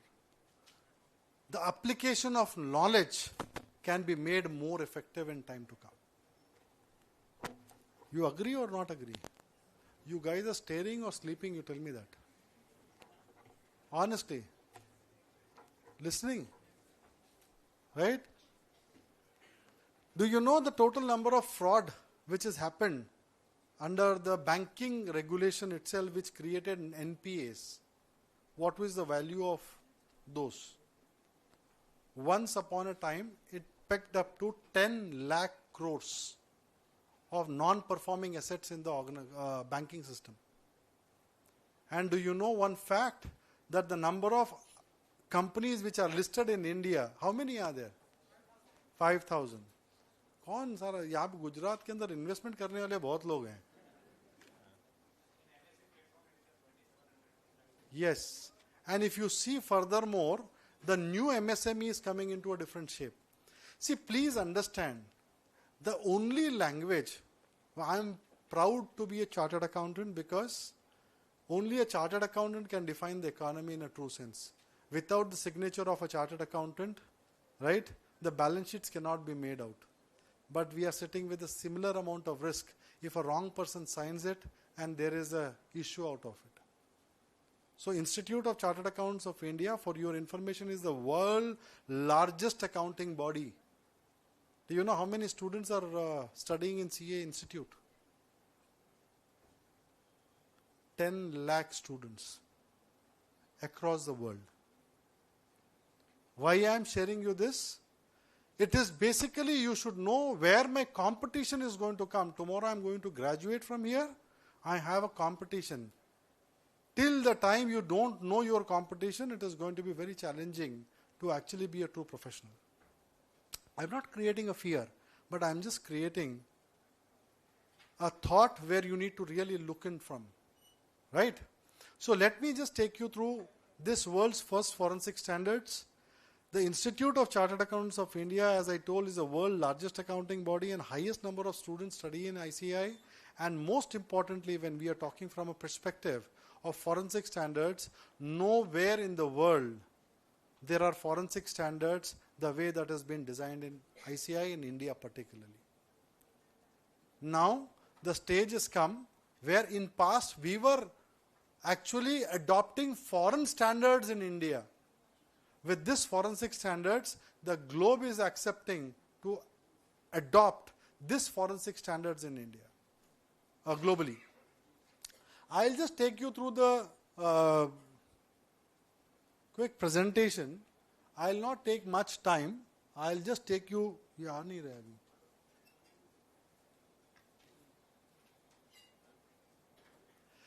So, why do you require standards?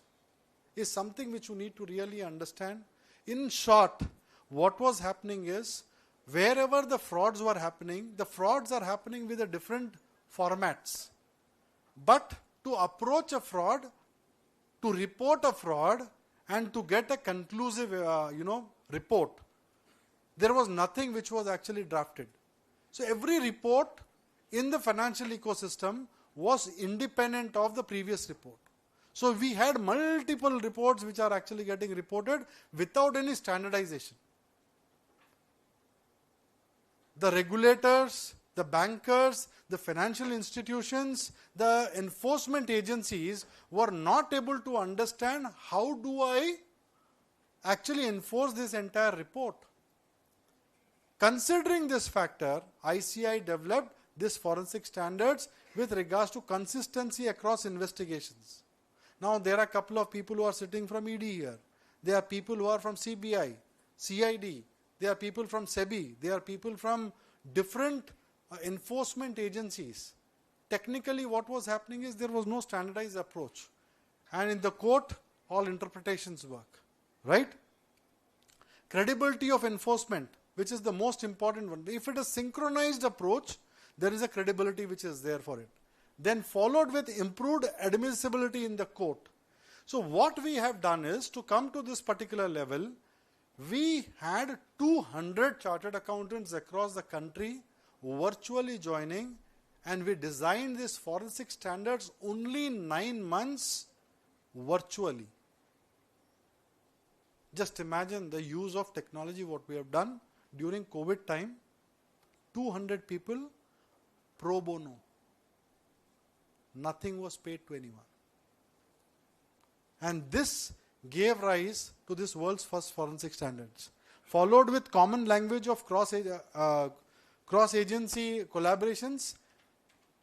Lot of deliberations happened between the professionals. Why this standard? How this standard? What should be the flow of a standard? So considering this, what we have done, next slide, next slide, next slide. So technically if you see the standards, I am just concluding with this slide. I was thinking there is a lot I need to discuss, but because of the limitation of time, I am just concluding this entire slide, this entire discussion with one single slide here. This slide has 20 standards. There are 23 standards in total. 3 are a brief of understanding of how you need to read a standard, and these 20 standards are in a systematic way designed in a manner which you read. It is 3 pages, 4 pages standard, not a complex one. But the complexity is the implementation guide. Right? So if you see the first series 100, there are 1, 2, 3, 4, 5, 6. There are 6 series which are being discussed. Series 1 talks about standards on key concepts. 200 series talks about standard on engagement. 3 talks about standard of executing the engagement. Then 4 is with regards to specialized areas. 5 is standard on reporting. How do you report a forensic audit report? And then followed with standard on quality control, which is primarily the forensic auditors who are there. What kind of standards, documentation, policy, procedures they need to follow is very clearly written in this. If you actually read this, we are actually reaching out to NSFU to tell that this world's first forensic standards should be made a part of your syllabus, if it is possible. Because ultimately what is happening is, these standards today are being referred by the courts of law, and today the International Court of Law is talking about if this standard, which is a benchmark standard on a global front, if this is being drafted by India or whoever, it is basically that is the same procedure I need to follow. Let us just visualize for a moment, just forget this. एक forensic engagement आता है. Correct? So what is the first thing you need to do? First, I need to call for a person to give that I want to give you a forensic engagement. Correct? यानी कहीं fraud हुआ है. Is it clear? कहीं पे fraud हुआ है. So what happens in that is primarily nature of engagement. If the nature of engagement and then fraud risk, I'll come to FAI's engagement acceptance appointment. If my appointment letter doesn't write clearly that you are engaged for conducting forensic audit on this specific area, a report cannot be put before the court in a true sense. Because the engaging agency should have a reason to appoint a forensic auditor, and if there is a reason to appoint a forensic auditor, there is a methodology and there is an approach to give appointment letter. Appointment letter आ गया, मेरी firm को आ गया. अब now what will I do? I'll have to make a plan. How do I approach?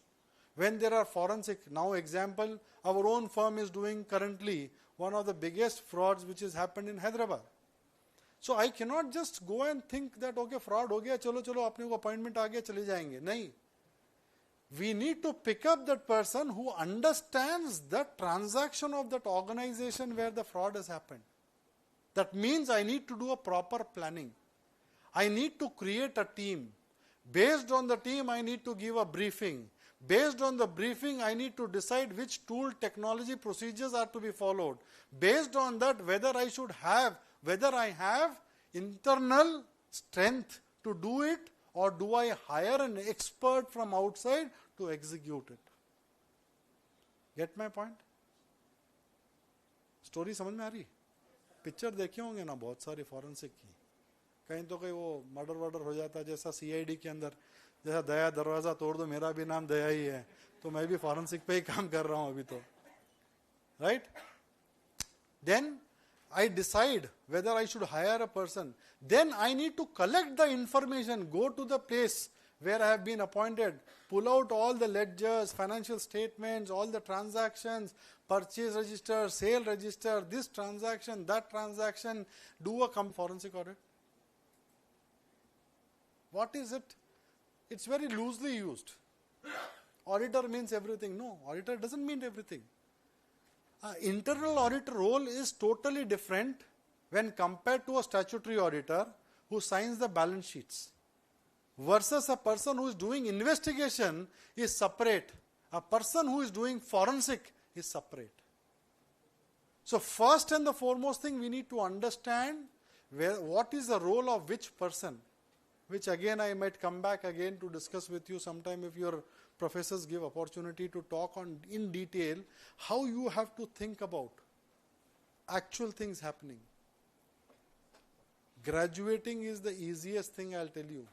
I never attended college, but I am graduate. Fact. But when you have to be a professional, you imagine what you need to be. Right?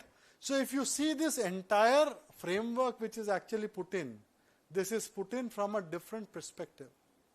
Example, the Institute of Chartered Accountants of India doesn't have the wherewithal with regards to digital forensic, for which we are actually coming back to NSFU. And we want their help.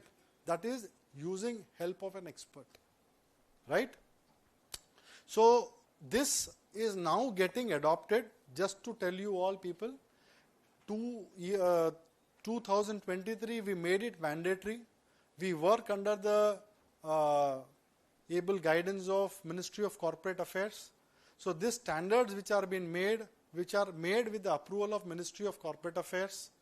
Now these standards are being mandated by the Institute of Chartered Accountants of India. Any forensic report which has to go through this entire process.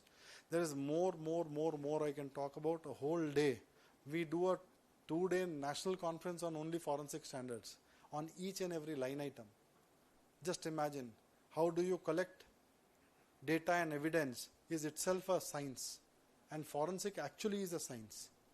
वो पिक्चरों में देखते हैं ना, बहुत बार होता है, वो पुलिस ऑफिसर एकदम याद करता है कहीं तो कुछ तो पड़ा था, करेक्ट, एंड वो जाके वहां से उठाकर लेके आता है, वो गन के नीचे, मतलब वो टेबल के नीचे कुछ रखा था, वो टेबल नीचे शायद चिपका होगा, कुछ तो कुछ.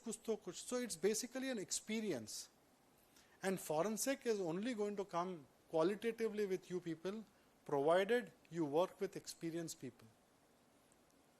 That is very much required. Till the age of 30 you are a learner. From 30 to 40 you are executor. From 40 to 50 you are a senior, and after 50, the success comes to your footsteps, right? So let the natural progression go in your life and see that systematically you are moving forward. If this university has an internship, ICI will be more than happy. We'll give you the list of all forensic firms which are doing a lot of forensic engagements.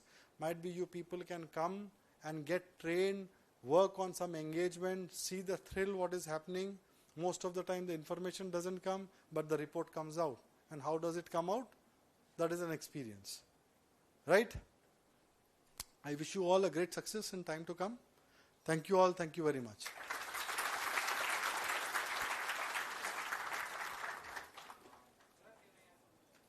Only one question. We are running. Why ICI and DAB, like about current cybersecurity audits? Very nice question. So now we are. Can you also share the light on the future prospects? Might be in detail is very difficult to tell it in short. I'll tell you that for the first time, this is the first forensic standards which have come in the world. Similarly, now we are working on information system audit, because cyber security, see today every business is revolving around technology only. And till the time an auditor doesn't become a technology auditor, systems auditor, process auditor, it's going to be very difficult. So we are working on getting the IS audit standards framework shortly. Hopefully next 2 to 3 months we are going to come out how the cyber security audits need to be done, which are impacting the entire ecosystem. There is no other ecosystem which is providing any kind of standard or a note on the approach. So we are coming out with those standards to make it big, and our forensic certification course is converted into a diploma course. So that again is a very big new thing. Now the most important thing finally is we are working in the institute to collaborate with multiple people. There is a concept called multidisciplinary practice, where I can actually partner with not only a chartered accountant, but with an engineer, with a lawyer, with a company secretary, with an actuary, with a MBA, and all the professionals. So there is a lot which is happening at the institute, because the nation wants this kind of institute to come up. Thank you all. Thank you very much.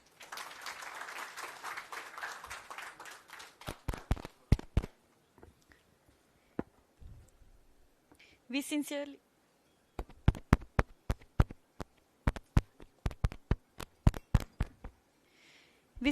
thank you, sir, for delivering an insightful and comprehensive session on the forensic accounting and investigation standards. Now, I would like to invite Dr. Jaimin Vasa, sir, on dais.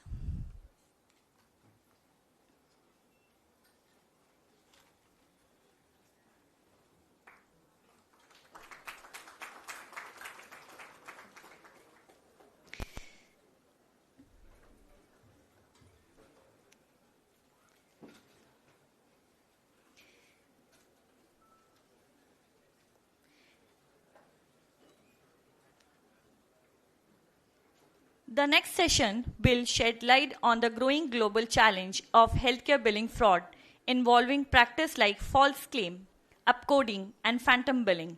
It will explore the financial and ethical impacts of such frauds and discussion effective strategies to detect, prevent, and mitigate this risk, ensuring integrity in healthcare reimbursement system. Dr. Jaimin Vasa is the chairman and managing director of Vasa Pharma Chemical Private Limited, a flagship company for manufacturing pharmaceutical raw material and industrial chemicals with a strong global presence. With over 30 years of leadership experience, Dr. Vasa has been instrumental in driving innovation, operation excellence, and ethical business practices in the pharmaceutical and chemical industry. He is the first PhD holder in the Faculty of Management from GTU, where his research focused on SME contribution in India and China. Dr. Vasa is also the author of the acclaimed book, Competitive Strategies for Indian SMEs, Lessons from China. Beyond his corporate roles, he served as Senior Vice President of GCCI and President of both the Gujarat Chemical and Pharmaceutical Association. Dr. Vasa has been pivotal in organizing key industrial seminars, conclaves, and panel discussions to promote SMEs, growth, and innovation. He is an active member of several government and academic advisory boards, contributing significantly to regulate reforms and educational initiatives that foster industrial developments. I would like to invite Dr. Neha Singh, Assistant Professor, School of Management, to felicitate Sir.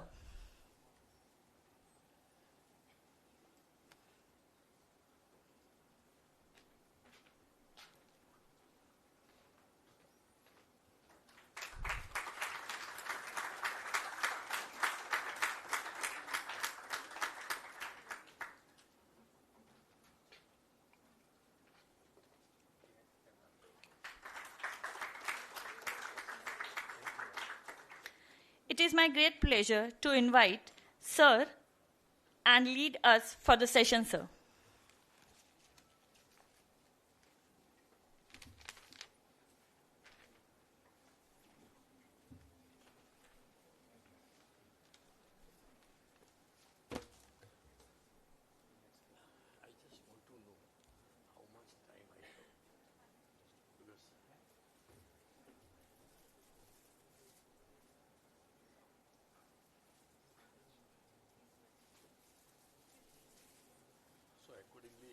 I may not go directly on a presentation. I'll go by the script only. So you can I know it's almost 4 o'clock and then the very late day. And I know to make our students agile to listen to me, it's a tough task for me. I'll try.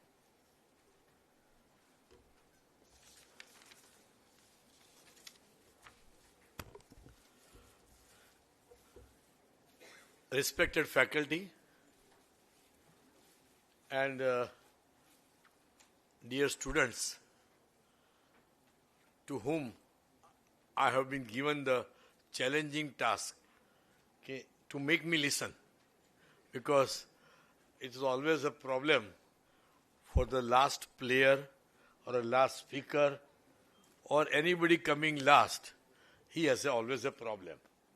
So that is the reason I asked the madam how much time I have. First she was trying to say me that you can take your time. I was given the task to speak for 30 minutes. Now she is also I can understand her problem. She said, is it possible in 15 minutes, 1-5? I said, no problem. You can, whatever the time you give, I will speak to this because I have to अभी यहाँ पे आया हूँ बोलने के लिए तो जितना टाइम आप देंगे उतना ही बोलने का है मेरे को बट आई थिंक प्रॉब्लम क्या है जो लोग फ्रॉड करते हैं उसके बाद में चार्टर्ड अकाउंटेंट भी आते हैं अकाउंटिंग सिस्टम भी आती है ऑन दी कॉन्ट्री फ्रॉड करने वाले का स्पीच पहला होनी चाहिए बाद में या फ्रॉड को ढूंढने वाले की मैं तो फ्रॉड करने वाले की टीम में आया हूं मैं so ultimately I have to justify my okay मैं फ्रॉडने वाले की टीम में मैं फ्रॉड करता नहीं हूं पर आज का सब्जेक्ट मेरे को दिया गया है कि कौन लोग कैसे कैसे फ्रॉड करते हैं of course we all should know it's every citizens responsibility and to have a knowledge how the frauds are being done so that at least we can save ourselves to certain extent. So coming back to the situation, I have to speak for how many minutes? So if at all 5 minutes here and there, madam, please allow me. Don't ring the bell in between. It is really an honor to speak today at the National Forensic Science University on a topic that is both urgent and deeply relevant: unmasking billing frauds, the dark side of healthcare reimbursement. The topic itself speaks almost everything. So if I speak this topic 10 times, you can understand what I want to say. So my lecture will get over, but I have to elaborate. Now, at least I would start with the India's healthcare landscape. India's population, as you know, that 1.46 billion as on April 2025. And according to a UN report, making the world's most populous nation, in addition to it, the percentage of rural and urban population is 65 and 35 percentage respectively. And this large population need to be a strong healthcare system. Thankfully, the country has one of the largest and diverse healthcare systems in the world, with a huge number of hospitals in India, and this healthcare system covers everything from government-run institution in remote rural area to the private hospitals in metros. So, as one of the latest data from the Ministry of Health and Family Welfare, very important to understand, the total number of hospitals in India is around 70,000. This includes both public and private healthcare institutions. Now, according to the WHO Global Health Observatory, there are 43,486 private hospitals across the country. Now, this wide network of hospitals plays an important role in providing access to the treatment across both urban and rural regions of the country. Now, India's private healthcare sector is among the largest in the world, and these hospitals form a major part of the country's healthcare system, especially in urban areas. Now, what happens? The public hospitals serve a huge portion of the rural population, and they often face shortage of the staff, infrastructure, and resources. On the other hand, the private hospitals provide better services, better remuneration, but are not always accessible to lower income groups. Friends, this paragraph I should always tell to you, the government continues to support, I'm not going to this, बस खाली मेरा नाम देखते जाओ, slide नहीं घुमाऊंगा. Over 36 crore Ayushman cards have been issued till date, leading to 6.86 crore hospital admissions under the scheme as on December 2024. And these admissions have taken place across 30,900. If you want to put slide number 3.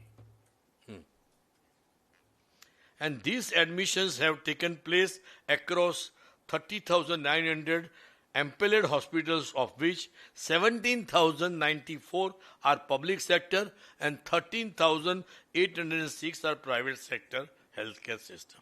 Why I would like to tell you, hospital is one place. Everybody has to go somehow or other, अपना खुद के patient होवे या किसी को देखने के लिए जाने का है, but hospital is just like मंदिर, हॉस्पिटल तो जाना ही पड़ता है. अब वो हॉस्पिटल के अंदर जो इश्यूज होते हैं वो हमें भी जानने की जरूरत है, कभी हमें भी वो जरूर पड़े तो अच्छा सब्जेक्ट है कि वो हॉस्पिटल के अंदर, in this hospital, how the billing frauds has been done, what are the negative part of this hospital. So, as for the government sector is concerned, in related to the development of Indian healthcare sector, last year it only spent 1.5% of the GDP, and if this figure is compared with the European countries, their investment is 7 to 8%. Consider 7 to 8% in the US and European country and 1.5% by the Indian. अभी तो फिर वो tariff लगाएगा ना अपने, अगर इतना difference देंगे हम लोग, पैसा ही नहीं हम यूज करेंगे तो फिर कहाँ जाएगा. सो the overall spending of health sector is very low. It is must to increase the spending for the healthcare industry by the government. But as investment increases for the development of this sector, frauds, it attracts the frauds. So frauds are also increasing on an alarming rate. Next slide. The scale of healthcare fraud. This is very important for you people to know. At what scale the fraud हो रहा है. Hospitals as the prime, and I am also the victim of that. That is, I'll come back to how I am the victim of it. Hospitals as the primary providers of healthcare services carry a huge responsibility towards patients and the wider health ecosystem. Unfortunately, several unethical practices have emerged, causing financial losses, patient harm, and erosion of the trust. What if the very place you go for health, for healing, becomes the place where your trust is betrayed?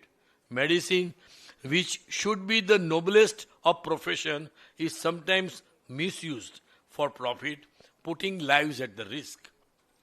Friends, in some states, hospitals have been reported to perform unjustified surgeries such as hysteromonics or invasive diagnosis, particularly under the government-funded insurance schemes. Healthcare, as we all know, is not just an industry. It is a sacred trust. Every hospital visit, every medical bill, and every prescription should ideally represent the bond of trust between patients, doctors, and the system. But what happens? Unfortunately, this trust is increasingly being betrayed. Behind the noble profession of saving lives lurks a dark reality, being fraud, billing frauds. Friends, next slide, Jara. It is estimated that over 7% of the all healthcare spending is lost due to the fraud. So in India, with the expansion of government schemes like Ayushman Bharat and growing private healthcare, the risks are even greater for the fraud.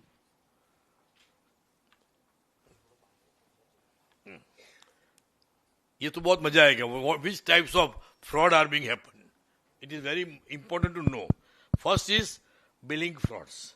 In India, overbilling is one of the most perceived and relatively easy to execute forms of healthcare billing fraud in India.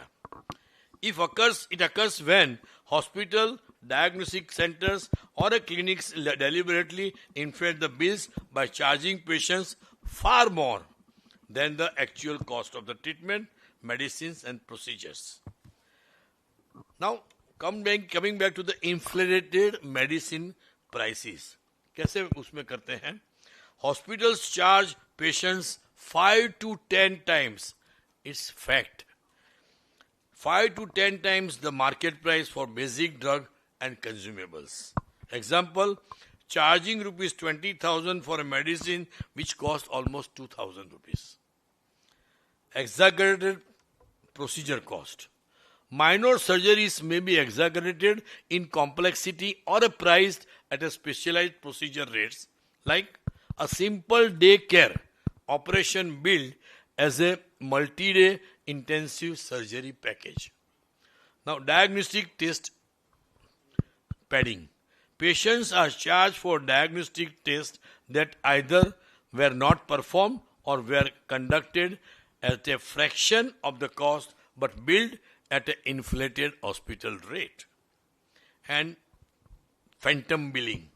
One of the most common hospital frauds is phantom billing. Submitting claims for medical services. Everybody takes the Mediclaim or on service, putting the claim for the medical services or procedure that were never performed. आप कभी गए हैं hospital में तो पहला question क्या होता है? आपको क्या हुआ है नहीं पूछते. Do you have mediclaim? आपका मेडिक्लेम है? जब मेडिकल क्लेम आपने बोला तब वो हंसेगा. बाद में आपका व्हाट इज हैपनिंग वो बाद में पूछेगा और देन ही विल स्टार्ट. अभी आप बोलते हैं मेडिक्लेम नहीं है तो his response will be different, और आप बोलते हैं मेडिक्लेम है तो response will be totally different. You can understand the reason of it. Billing for services never provided or for patients who never existed. This is the fraud. Example, a diagnostic center bills of MRI or a blood test that were done which was never concluded.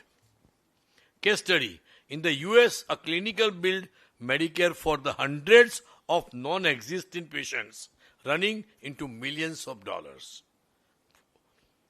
The overbilling or upcoding.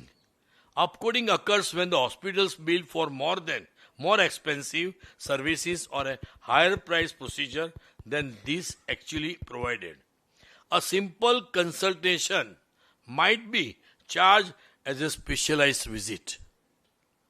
A basic surgery might be billed as a complex package rate, and this inflates cost and cheats the insurance providers and also the government schemes. Equally, overbilling includes charging excessive amounts for actual services, such as inflating the cost of medicine, medical supplies और room charges. आप कभी जाके पूछा है कि भाई तुम्हारा x ray करने का चार्ज क्या है, तुम्हारा सीटी स्कैन का चार्ज क्या है? डॉक्टर ने बोला अर्जेंटली सीटी स्कैन करना है, तो हम पहले सीटी स्कैन ही कराएंगे, पहले एक्सरे ही पढ़ाएंगे. वी नेवर, जैसे अपने परचेस करते हैं तो 2-3 वेंडर का प्राइस लेते हैं, कंपेयर करते हैं, फिर वहां जाते हैं. In this health care you never have a time to consider or compare the cost. So that is the advantage to the people who really want to charge higher for making a fraud. There is an unnecessary procedure and unbundling charges. Some hospitals engage in unbundling, breaking down a bundle procedure or package into the multiple individual billable components. For instance, even if a particular surgery includes lab test and anesthesis in one package, the hospital might bill those separately multiple times. Doctors or hospitals performing needless tests, surgeries or tremendous purely. एक example मैं देता हूं, मेरा खुद का. I went to, my wife को लेके गया था फॉर हर. अभी उस दिन वो डॉक्टर का 3rd फ्लोर पे नर्सिंग होम था, तो naturally we had to climb. तो by the time 3rd floor पे जाते हैं तो मेरे जैसे यंग लोगों को तो हाफ चढ़ ही जाता है, तो मैं थोड़ा हाफने लगा. तो डॉक्टर बोलता है, अरे क्या हुआ मिस्टर वसा? मैं बोला कुछ नहीं, अभी जिंदगी में ऐसे 3 स्टोर पर चढ़ के नहीं आया हूँ. नहीं, there is a problem, so जाओ. सो गया, चेक किया वो ईसीजी विसीजी. I would like you to send you go, सामने वो कैल्शियम वाला है, वहां जाके कैल्शियम कराओ. बोला साहब क्या हुआ, क्या? पहले कैल्शियम कराओ. फैमिली डॉक्टर जैसा है फिजिशियन. मैं सामने गया, कैल्शियम कराया. डॉक्टर का तो पैसा हुआ, कैल्शियम का पैसा हुआ. कैल्शियम बोला कुछ है नहीं, पर फिर भी मैं बोलता हूँ कि एंजियोग्राफी तो करानी चाहिए आपको. तो मैं तो एंजियोग्राफी बोलते हैं, आप डॉक्टर सिम्स में जाओ, मैं फोन कर देता हूँ डॉक्टर केवी परीख को, आप वहां चले जाओ और आप वहां कराओ. मैं वहां गया, एंजियोग्राफी कराया.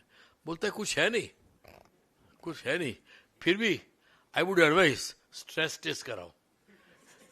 वो क्या होता है जिंदगी में, पहले वो इन फोकस है ना, वो है.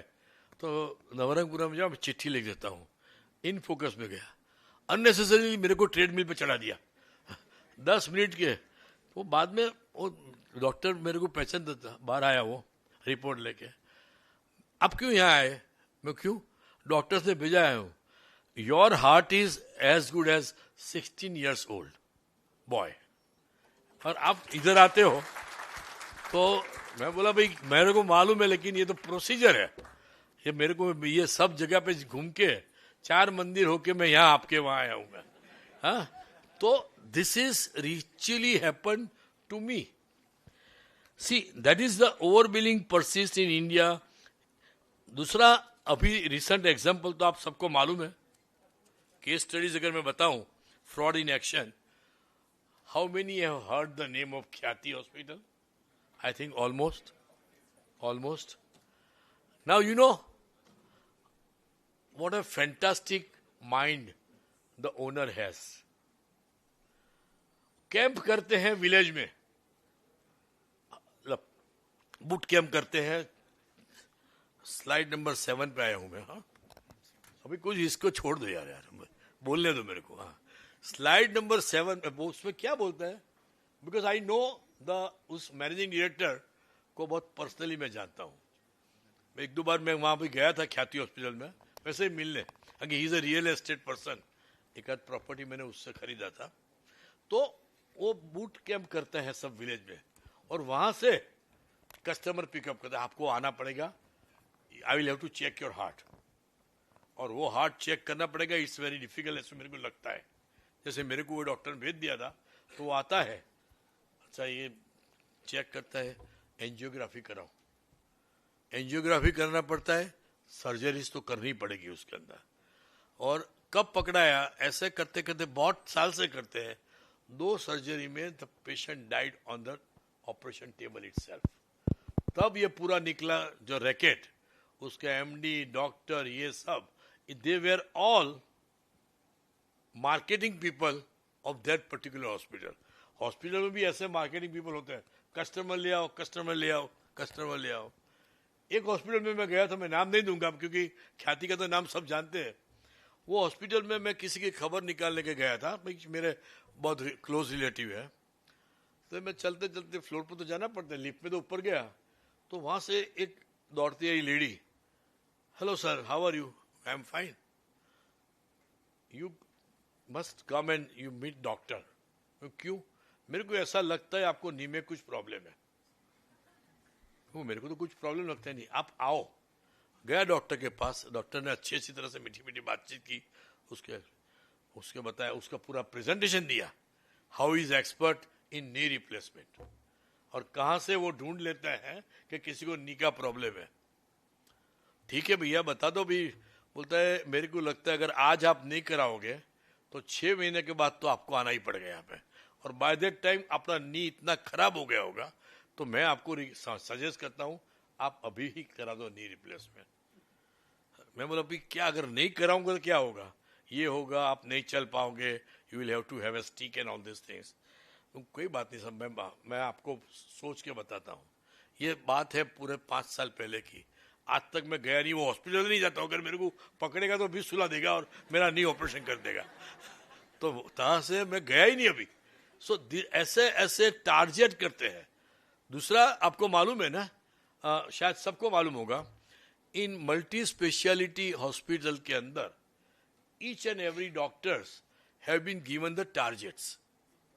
जैसे सेल्स में हम टारगेट देता है ना कि मेरे ये प्रोडक्ट का इतना सेल चाहिए, ये प्रोडक्ट का इतना चाहिए, तो they have been given the target कि मेरे को दिन में इतना एक्सरे होना चाहिए, दिन में इतना सीटी स्कैन होना चाहिए, दिन में इतना ब्लड टेस्ट होना चाहिए। वो सब करने का वो टारगेट दिन का, वीक का और मंथ का, they are already given the targets. आपको ये मालूम है कि अगर टारगेट्स कंप्लीट नहीं करोगे तो क्या होता है? 3 महीने वो देखते हैं अगर आपका टारगेट कंप्लीट नहीं हुआ, because I am very close to many multi speciality hospitals. 3 महीने तक वो टारगेट पूरा नहीं हुआ तो उसका इंक्रीमेंट रुक जाएगा। अभी ये इंक्रीमेंट कैसे देते हैं वो लोग? आप अच्छे डॉक्टर है, पूछते हैं आपकी साल भर की कमाई क्या है, अब बोलते इतना है, ये है, वो है, कितने पेशेंट देखते होंगे, अच्छा आपको इतना परसेंटेज राइज देंगे आज, और ईयरली इतना % राइज देंगे, आप हमारी हॉस्पिटल में ज्वाइन हो जाओ as a full time doctor. आप तो बहुत प्रख्यात डॉक्टर है, तो आप सब आपके पेशेंट को क्या बोलेंगे, अभी मेरा ओपीडी ये हॉस्पिटल में चालू हो गया है, तुम यहाँ आना। तो ओपीडी भी यहाँ हुआ, ओपीडी के अंदर वो डॉक्टर को 70% मिलता है, 30% गोज टू द हॉस्पिटल, और जो भी सर्जरी करनी होती है वही हॉस्पिटल में सर्जरी करनी पड़ती है। सो दिस, और वो सर्जरी ऐसे तो होती नहीं है, अगेन ये टेस्ट कराओ, ये टेस्ट कराओ, आज कराया नहीं कल फिर से तुमको एक्सरे करना पड़ेगा, मेरे को कुछ डाउट लगता है। सो 3-4 x ray, 3-4 CT scan, 4-5 blood test. उससे ऊपर क्या होता है कि आपको कुछ होता है, ऑपरेशन हो गया, काम हो गया, आपको 2-3 दिन रखना है, फिर तीसरे दिन बोलते हैं स्टिल हमें लगता है 1-2 दिन और रुकना पड़ेगा। वो देखते हैं कौन से रूम में है, if in higher slab room उसको 2-3 रूम बोलते हैं, अगर जनरल वार्ड में है 1-2 दिन तो रुकना पड़ेगा। तो हायर वो अभी वो जाता है, बोलते कल तुमको रिलीव कर देंगे। रात को 10:30 बजे एक डॉक्टर आता है, नॉक करता है। It's a beautiful story.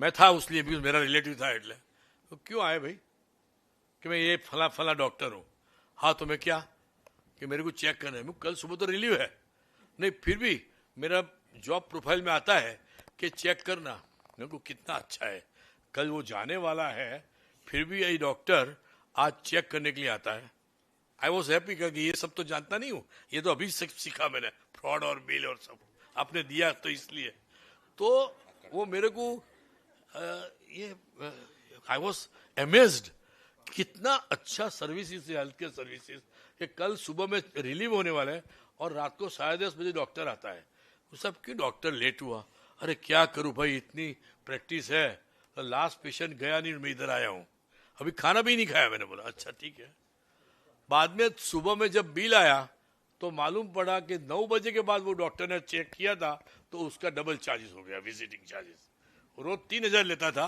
वो 6,000 चार्जेस हो गया मैं बोला ये तो because he has visited and consulted अभी पेशेंट को तो कुछ तकलीफ ही नहीं था एक बोलते हैं पार्ट ऑफ माई आप लोगों का सब फैकल्टी का होता है ना जॉब डिस्क्रिप्शन ऐसा जॉब डिस्क्रिप्शन था उसका so that is how problem starts तो over now coming to over 6,000 fake medicine claim made in 39 hospitals across Uttar Pradesh under Ayushman. Almost 600 hospitals across India should be now suspended. Another 1,113 should be.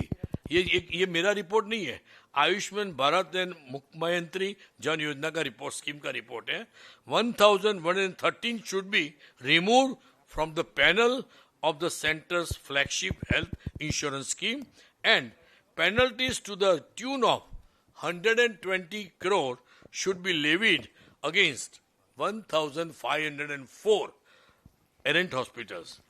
आप लोगों को क्यों सुनने की जरूरत है आप तो फॉरेंसिक वाला है उसको लेके क्या करेंगे आपका ही रोल है हियर योर रोल है ट्राई टू फाइंड आउट हमें बेटर हेल्थ केयर सर्विस लेनी है और हमें फ्रॉड को बचाना है अभी उसके अंदर फ्रॉड में बहुत वेल्दी आदमी है उसको कम तकलीफ होती है लेकिन जो पुअर आदमी है और ये फ्रॉड में अगर वो फंस गया मैंने ऐसे ऐसे लोगों को देखा है कि अगर वो लोग बोलते हैं डॉक्टर बोलते हैं हॉस्पिटल में दाखिल हो जाना उसी टाइम पे आधी तबीयत तो उसकी वही बिगड़ जाती है वो चक्कर में आएगा इतना खर्चा I have seen many people selling their jewellery ornament to pay the bills of the hospital so this is very unfortunate type of our system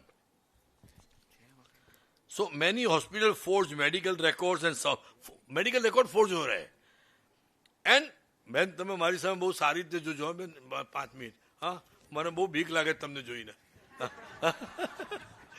હું પતાવ્યું છું થોડી વારમાં नहीं मैडम को सी अपने उसने बोला है मैं हर मैडम का मान रखता हूं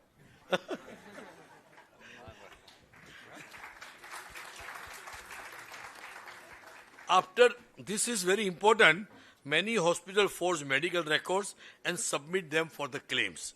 Now, such one hospital, I have named ख्याति हॉस्पिटल, क्या क्या उन्हें कांड किया है, कितने पैसा बनाया है, माइंड वार, आई मीन इतना उसने चैरिटी किया है, इतना उसने दान दिया है, लोग खुश हो गया, ये कार्तिक भी तो इतने अच्छे हैं, कार्तिक भी तो मेरे को ये दिया, 4 जगह पे एडमिशन दिया, but this is what the unfortunate part of our system. In the United States, investigators uncovered $1 billion Medicare fraud scheme where hospitals and doctors concluded to overbill for services which has never been provided. It was one of the ये सब slide साथ में ही आते हैं, वो भी change नहीं हुए मेरे हिसाब से. हाँ, and that is what I say. It was one of the largest healthcare fraud in the case of the history all around the world. In India too, audits under Ayushman Bharat exposed the fraudulent claims worth over rupees 60 crore. From fake patient record to the ghost surgeries, which has never been done. These examples remind us that fraud is not an abstract. It is happening today and it requires virtually vigilance where you people come into the picture. You are the people of vigilance. You understand how to find out the fraud with the forensic science activity. Now, different types of healthcare insurance fraud जो आपको बताया मैंने, एक तो deliberate fraud होता है, opportunity fraud होता है, external fraud यानी illegal practice by individual or entities, that is policy holders, beneficiaries and medical providers, internal fraud, policy holders fraud, application fraud, and last but not the least, claim fraud. Claim के भी कितना fraud होता है. Banking fraud आपको वो साहब लोगों ने जो हमारा चार्टर्ड अकाउंट लोग आए थे आपको बताया होगा क्या बैंकिंग फ्रॉड है. नाउ फिर भी common types of banking fraud in health care is false insurance scheme, identity theft, किसी और के नाम का बिल बनाओ, वो आदमी बीमार था, उसका सब ले लिया, मिल गया, इंश्योरेंस या बैंक में से पैसा मिल गया. Payment diversion, money laundering, and 8 number की स्लाइड पे अभी आए हो भैया, आप गेम मत खेलते हो, इसने देखो. Now beyond billing, other healthcare, just lighter side, फिर वो बाहर आके मेरे को बोलना नहीं. Now illegal organ, very important. Everybody has seen. कई लोगों ने वो क्या है, क्राइम आता है रात को, क्राइम पुलिस के कुछ आता है, हाँ क्राइम पेट्रोल जो आता है, कितना आता है. It is truly fact. It is true stories that illegal organ trading by hospitals. Organ transplantation is one of the greatest advancement of modern medicine. It gives a second chance in life. However, due to a severe shortage, अभी हमारे एक दोस्त का लड़का को, he really had a problem in kidney. He wanted a kidney. Now, normal practice is, if you need any organ, आपको register कराना पड़ता है और बाय वर्च्यू ऑफ द आता है, बस इसीलिए उसमें टाइम लगता है. और हमें तो इसको किडनी चाहिए तो कोई आदमी आता है, क्या चाहिए, किडनी, जो वो बाहर वो ब्लैक में टिकट बेचती है नहीं सर, किडनी करके आता है, हाँ साहब हमें किडनी चाहिए, ब्लड टेस्ट क्या है, हाँ मेरे पास है, चलो कितना दिन लगेगा, इतना दिन लगेगा, किडनी मिल जाती है at a very hefty price. पर उसको तो क्या है, बच्चे को बचाने का है, so he buys the kidney and gets out. But वो जो fraud वाला है उसको काम मिल जाता है. Then vulnerable individuals for financial gain. Method observed include exploiting poverty by buying kidneys for a mere sums, using satisfied documents by bypass the donation laws, and removing organs in some cases without informed and the consent, and running international trafficking rings that cross legal loopholes. Again, एक बहुत important बात है जो मैंने देखा है. आपने तो पेशेंट भेज दिया, डॉक्टर ने लंबा लिस्ट दिया, इतना मेडिसिन लाने का है, आप तो दौड़े एकदम से जैसे पीटी उषा के भाग पे वो जाके केमिस्ट शॉप में, भाई इतना मेडिसिन चाहिए, टाइम से वो डॉक्टर बोलते हैं या नर्स बोलती है 10 मिनट में लाओ जल्दी मेडिसिन, हम मेडिसिन दे देते हैं. आपने कभी उसका ट्रैक रिकॉर्ड देखा है, कितनी यूज हुई और कितनी यूज नहीं हुई, और उसी के अंदर टोटल रिसाइकलिंग होता है. जो मेडिसिन यूज नहीं हुई उसको कंज्यूम बता के वो मेडिसिन फिर से केमिस्ट की शॉप में चली जाती है. वो पूरा रैकेट इंडिया में भी है और यूनाइटेड स्टेट्स में भी है.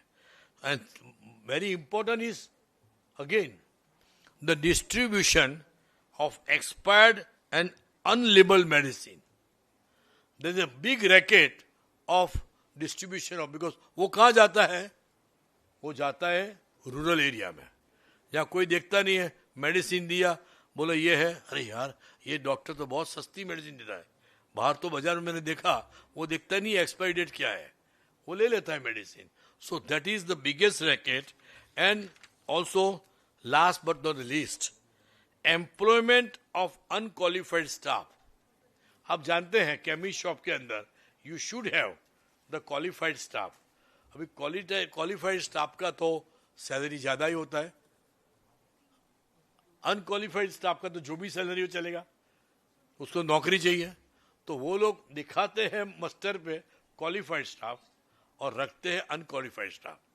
ये रैकेट बहुत बड़ा है और इससे कई लोगों की जान गई है, क्योंकि एक तो डॉक्टर का प्रिस्क्रिप्शन का हैंडराइटिंग ऐसा है कि डॉक्टर को खुद पढ़ने के दो तो उसको भी तकलीफ होती है, और वो पढ़ेगा वो केमिस्ट पकड़ेगा। हाँ, तो वो देखेगा ठीक है, जो है उसने जो समझा वो दवा दे देता है। कभी कभी तो जो पर्ची लेके आता है उसको पूछता है कि क्या लिखा है, हमें कैसे मालूम अगर क्या लिखा है। तो वो wrong medicine has been given because of the unqualified staff. So उसमें कॉन्सिक्वेंसेस क्या होता है, पेशेंट में रिसीव रॉन्ग डोसेजेस और unsafe substitution, antibiotics and narcotics can be misused, fueling resistance and addiction, and qualified pharmacists are denied. Qualified को नौकरी नहीं मिलती है, हाँ, और अनक्वालिफाइड को नौकरी मिल जाती है। और लास्ट इज द ये सब कॉन्सिक्वेंसेस है, loss to the health care system, impact of the insurance compliance, patient level impacts, wasted tax payer money, and erosion of trust. Ethical consequences में क्या आता है, erosion of trust, damage of professional integrity, and pursued commercialisation of care. Friends, there are many things are there, but the last is unmasking fraud, the way forward. Now the big question, how do we unmask these frauds? This is where forensic science university comes into the picture. Data analytics, identifying unusual billing patterns using AI and big data, audit trails, cross-checking prescription, lab reports, and billing records. Whistleblowers, we should encourage the whistleblowers who can give us the idea, and last, legal framework. So, dear students, ये आप लोगों की जिम्मेदारी है। Billing fraud is not just about the numbers on a sheet, it is about justice, fairness, and trust in healthcare. As a forensic expert, investigators, lawyers, and future policymakers sitting in this very hall, you hold the responsibility to unmask these frauds. The battle is not just financial, it is moral. So let us remember, healthcare fraud is not a victimless crime. The victims are the poorest patient, the common citizen, and sometimes the society at large. Together, though forensic science, ethical governance, and relentless vigilance, we can ensure that healthcare remains what it means to be, a service of humanity, nor a marketplace of fraud. So thank you very much, and I am sorry, madam, माफ करना, मैंने आपने 15 minute बोला था, क्योंकि मेरे को mic ही late दिया ना आपने तो, और मैं नॉर्मली माइक छोड़ता नहीं हूँ, हाँ, आज तो छोड़ना पड़ता है। Thank you so much madam.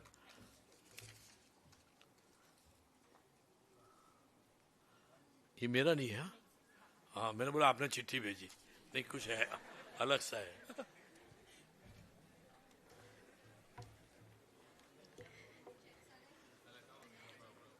Thank you so much, sir, for a wonderful session.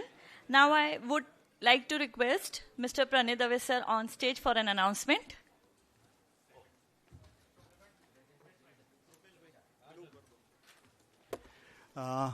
Please be waited. We will have 1 minute pledge. National Sports Day we are observing, NFSU. So 1 minute pledge will be there. So all the distinguished faculty members are requested to come on the stage. And sports coordinator Shri Dharmesh Dave sir will be here for the pledge. All the committee members of the sports are requested to come on the stage. Even Dean Professor Barot sir.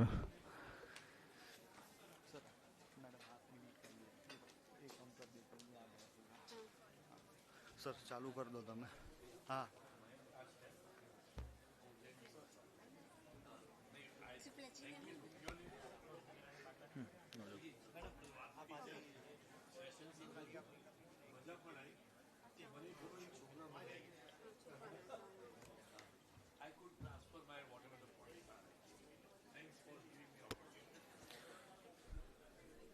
All the students, please rise.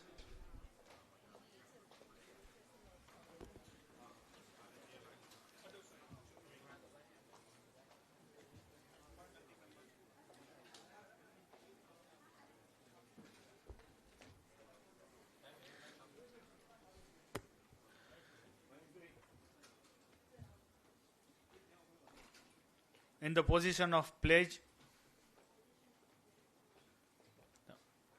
Now repeat after me. I take the pledge on the occasion of National Sports Day that to make myself physically fit, mentally strong, and emotionally balanced, I will encourage my family and friends to play and participate in sports and fitness activities every day. I will strive to imbibe the Olympic values of excellence, respect, and friendship in every sports I play. Thank you very much.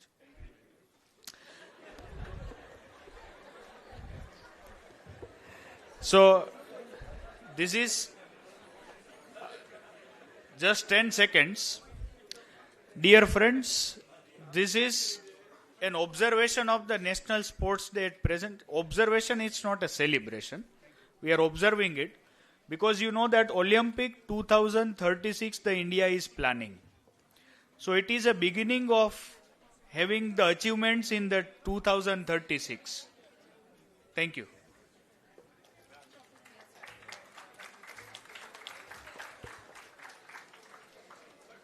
Good evening all. We'll be starting the validatory session soon.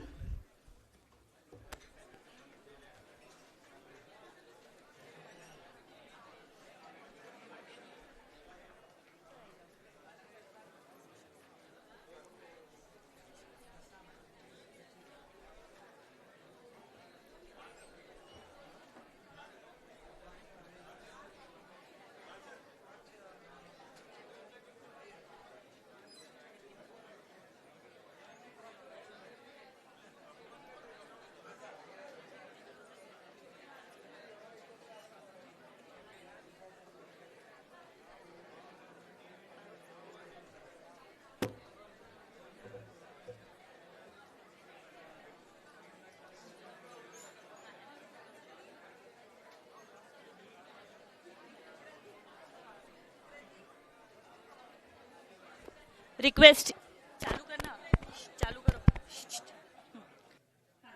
Requesting everybody to be seated. Everybody is requested to be seated.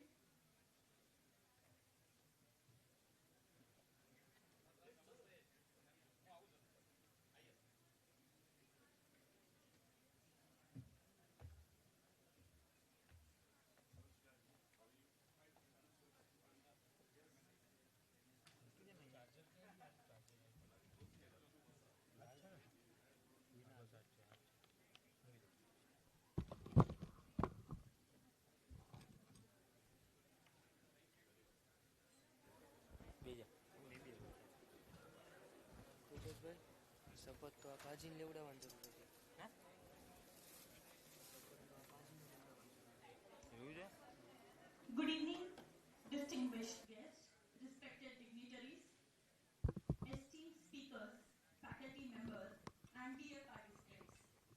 After 2 days of thought-provoking discussions, insightful deliberations, and invaluable knowledge sharing, we now arrive at the closing chapter of FINCON 2025.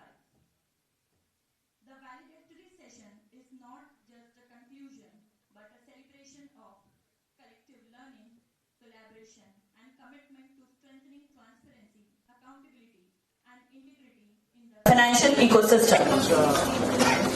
May I take the honor of introducing the dignitaries on stage for the valedictory sessions. CA Charanjot Singh Nanda Sir, President, ICAI.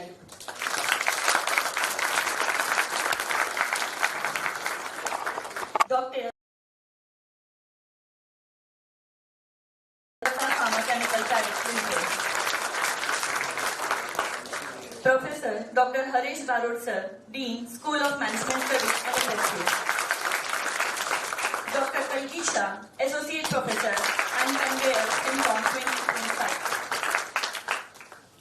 May I request Dr. Kalkisha, Associate Professor and Conveyor, FINCON 2025, to felicitate CA Charanjot Singh Nanda Sir, President of ICI, with a sapling and a memento.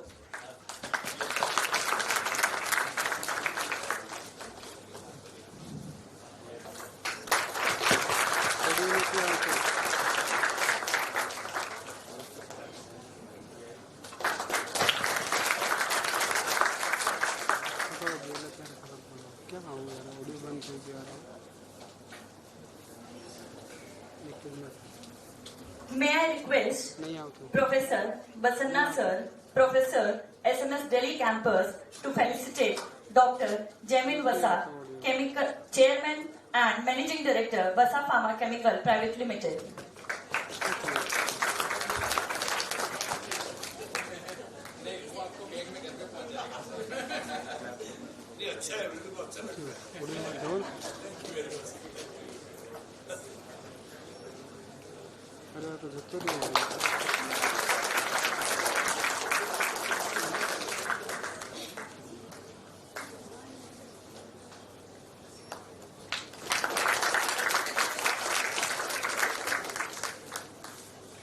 May I request Dr. Tirupati, Assistant Professor, SMS Delhi Campus, to felicitate Professor Dr. Harish Barod Sir, Dean, School of Management.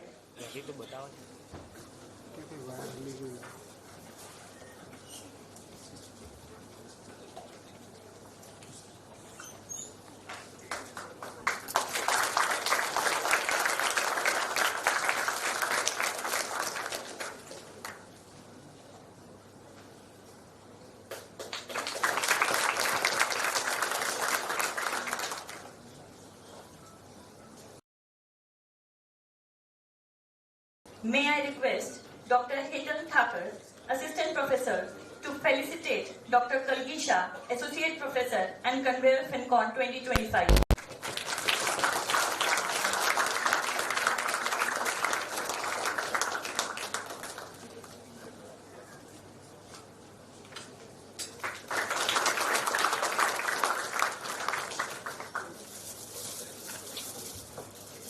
Over these 2 enriching days, FINCON 2025 has witnessed diverse sessions covering. Now, I would like to invite Dr. Kalki Shah, Associate Professor and Conveyor, FINCON 2025, to share the event report.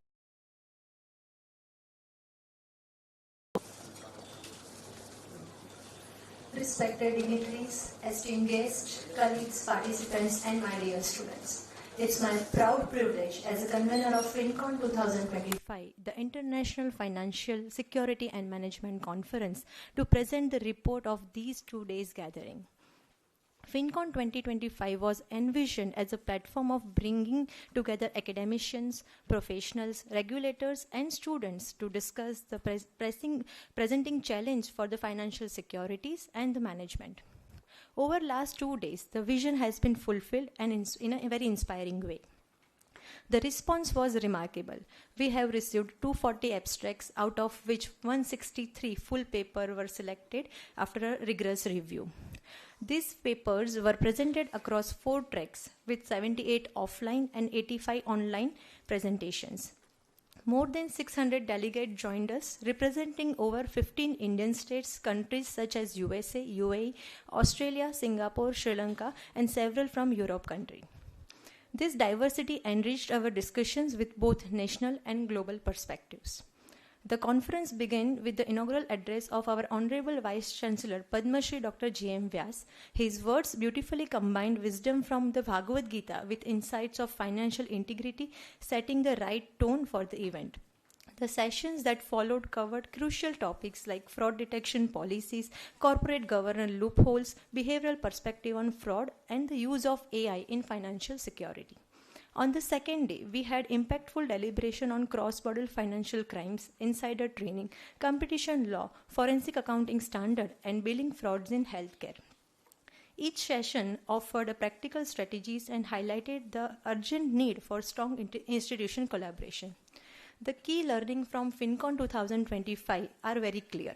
Financial crimes are systematic and require technological-driven, risk-based and holistic solutions.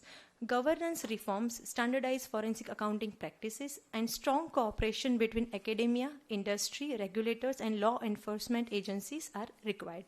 This conference has not just been about paper presentations. It has about building networks, enhancing experience, and inspiring young scholars to take forward the spirit of inquiry and innovation. Before I conclude, I extend my heartfelt thanks to our dignitaries, our sponsors, Punjab National Bank, HDFC Bank, Selective and Scientific Book, and all speakers, participants, and the colleagues who have contributed to the success of this event. To our students and young researchers, I urge you to carry forward the values of integrity, innovation, and collaboration. Together, let us work for a secure, transparent, trustworthy financial ecosystem. Thank you so much.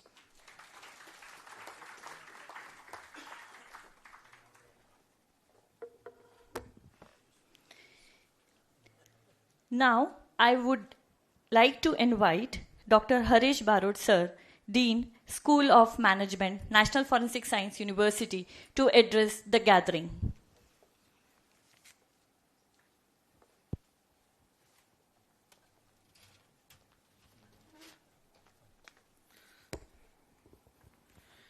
Good evening, everybody.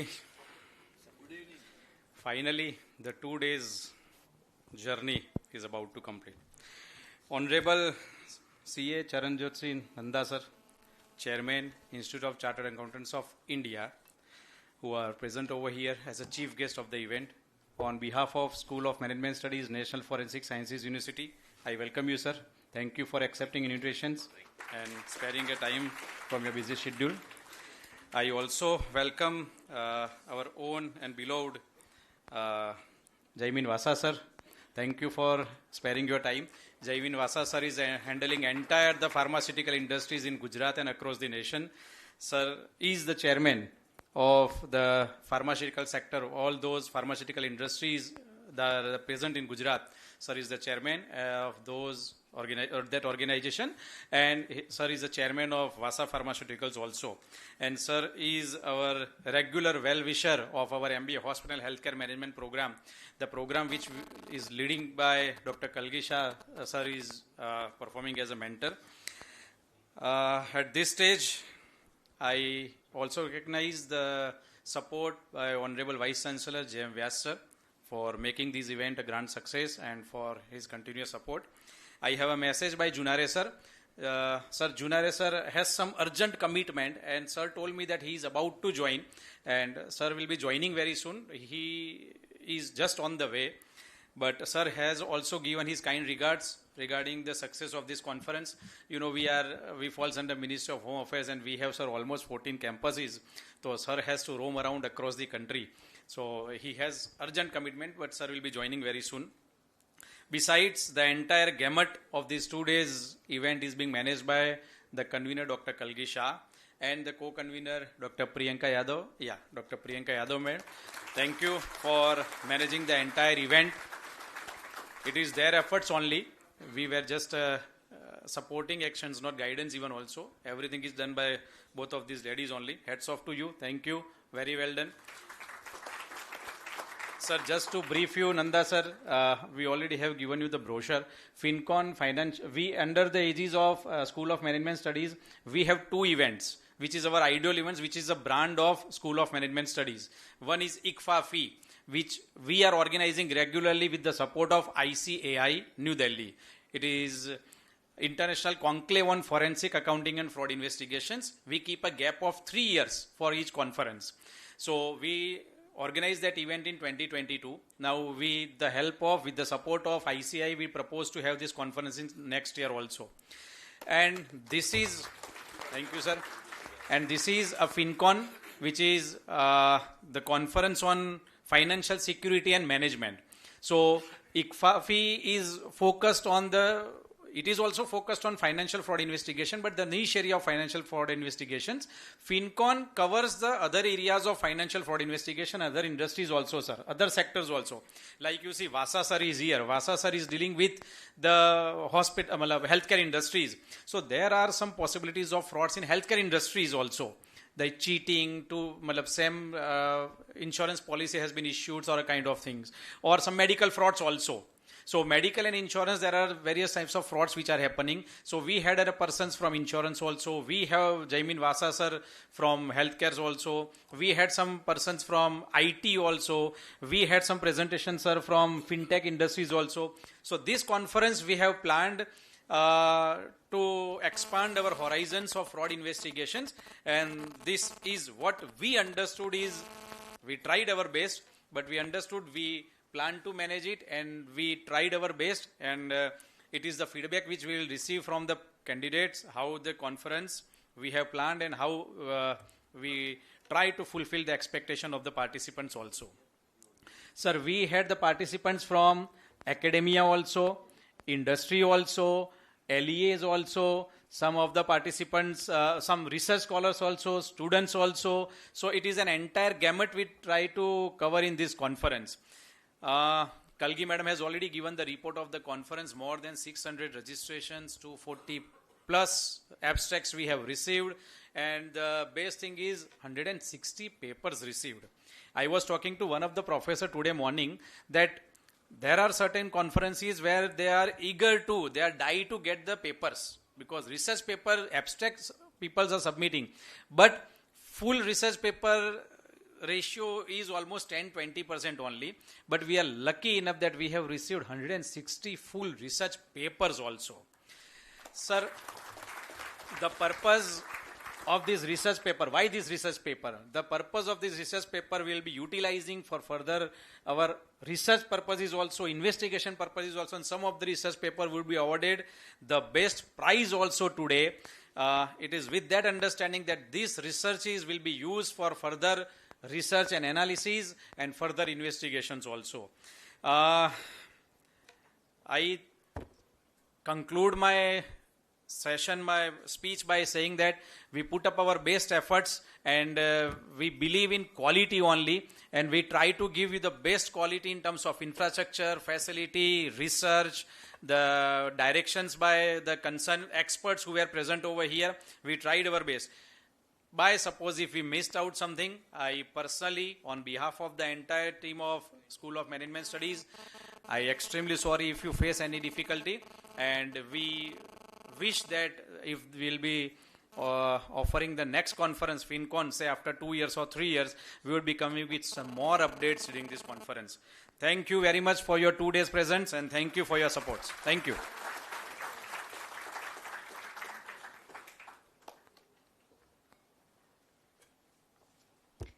Thank you, sir, for your enlightening words and for sharing such valuable insights with us. Ladies and gentlemen, as we continue this distinguished session, it is now my esteemed privilege to introduce another eminent personality who graces us with his presence today. CA Charanjot Singh Nanda sir is an 73rd president of ICAI. He is recognized as an advocate for societal benefit. Sir has a distinguished career in the chartered accountancy profession since 1991 and has served multiple terms on the ICAI Central Council since 2004. He plays significant role in various regulatory bodies such as IRDAI and SEBI Advisory Committee. He is actively involved in positioning India as a global accounting hub and representing ICAI in international accounting federations like SAFA, PAFA. His leadership emphasized advancing ICAI role in national building integrity technology with human well-being and promoting professional standard and governance.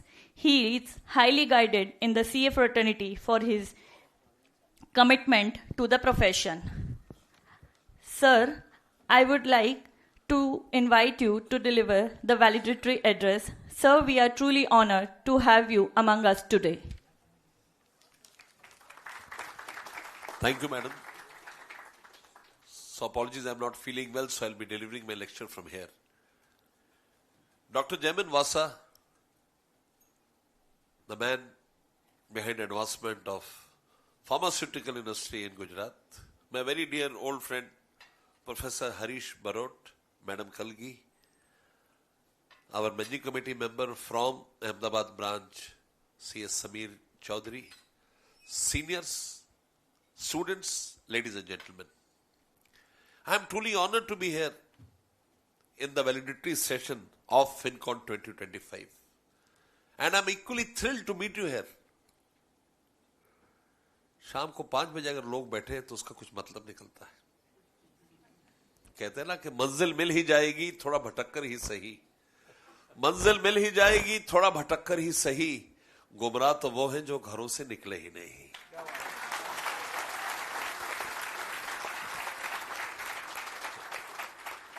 People who are here in such large numbers have a dying instinct to perform, to learn, to assimilate, and then to use that knowledge to create value and worth. जिंदगी का एक फलसफा है which you have always to remember and always sit back and ponder on. ये दुनिया किसी की बपोती नहीं है. It is never your caste, creed, sex, color of skin, your educational background that will make the difference. It is always the initiative that you take will make the difference. I have seen people grow from very humble backgrounds to greater heights, and I have seen people from very big heights perish, go to unprecedented lows. इंसान में और हैवान में एक ही फर्क है. जानवर कभी भी अपनी प्रतिकूल परिस्थिति को अनुकूल नहीं कर सकता, और इंसान जब चाहे कितनी मर्जी प्रतिकूल परिस्थिति हो उसको अनुकूल कर सकता है. And particularly the area in which you are forensics, I should say that I have been in this area for over so many years now. I want to tell you 4 important things about forensic. First and foremost thing, forensic is all about common sense, and they say common sense is most uncommon. It is logics. It is audit trails. It is understanding how an offense could have come. मैं आज जैमन भाई की शिरकत में हूं तो आपको pharmaceutical industry के 2-3 छोटे-छोटे पॉइंट बताऊंगा जो मैंने अपने प्रोफेशनल करियर में नोट किए. पहला इंपॉर्टेंट थिंग, आप जानते हो कि जो इनके पास एक्सपायरी होती है दवाइयों को, उसको डिस्ट्रॉय करना होता है. मेरे सामने एक अजीब सा फॉरेंसिक केस आया. एक आदमी नकली दवाइयां बनाकर देता था सिर्फ डिस्ट्रॉय करने के लिए. Please understand, he used to make medicines, expiry date लगा के देता था कि इसको डिस्ट्रॉय करे. Medicines are very expensive. There are certain super expensive medicines. So during the course of physical verification it was identified कि बार बार ये इतनी तादाद में कहां से आ रही है. Then it was sent to the company. When company went and looked at it, they said it is spurious. ये हमारी है ही नहीं.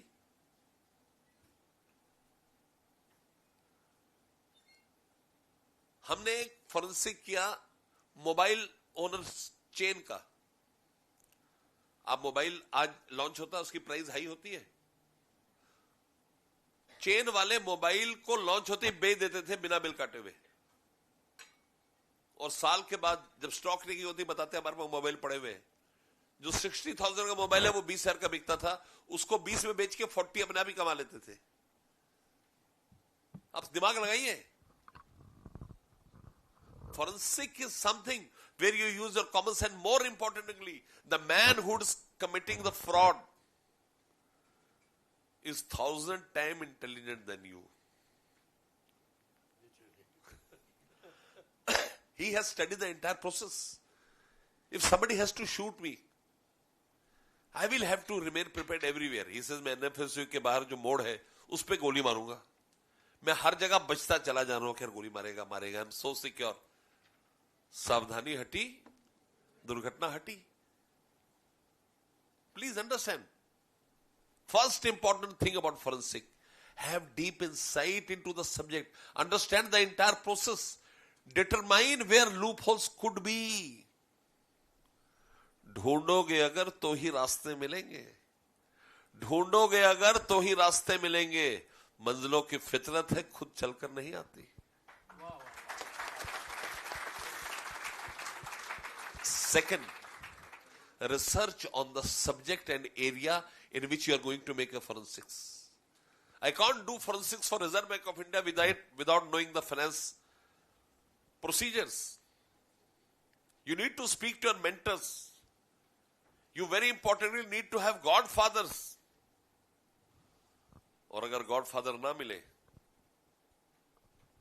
the only way of knowing people or knowing greater minds is to be in their company, which is normally not possible, or reading books written by them.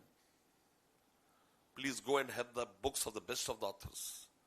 The biggest benefit of studying in NFSU or being associated with NFSU would be to have a platform where you have access to all the expensive material which a normal research scholar can't afford.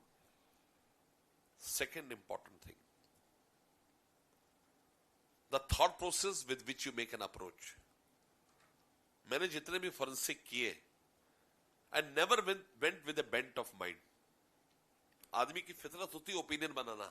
मैंने देखा वासा साहब को पहली बार, मेरा इनके बारे में opinion तैयार है, इनका मेरे बारे में ओपिनियन तैयार है, आपका मेरे बारे में opinion. The moment you meet a man, immediately your mind creates an opinion about that man. And 99% that opinion is wrong. जब आप financial fraud, white collar fraud की करते हो, एक आदमी आपको इतना बड़ा गिरा सा, गमगीन सा आपको लगता है फ्रॉड नहीं कर सकता. एक्चुअल फ्रॉडस्टर वो होता है. My initial days bank frauds में हम जाते थे, जो आदमी सुबह बैंक खोलता है और बंद करता है, जो बैंक के लिए फादरली फिगर है, वही फ्रॉडस्टर होता था 99% केसेस में. You can't trust your B line for determining frauds. Fraud is something which is purely empathetic. Fraud investigation is something that fully lives to logic.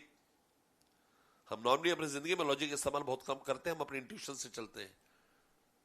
Forensics में intuition मार खेती है. आपकी सोच, आपका नजरिया बड़ा इंपॉर्टेंट है. और जब आप नजरिया बनाते हैं तो किस तरीके से आप आगे चलते हैं, नोट्स बनाते हैं, और किस तरीके से आप डिस्पैशनेटली काम करते हैं. आदमी के दिमाग, जिस्म के दो हिस्से होते हैं, दिल और दिमाग.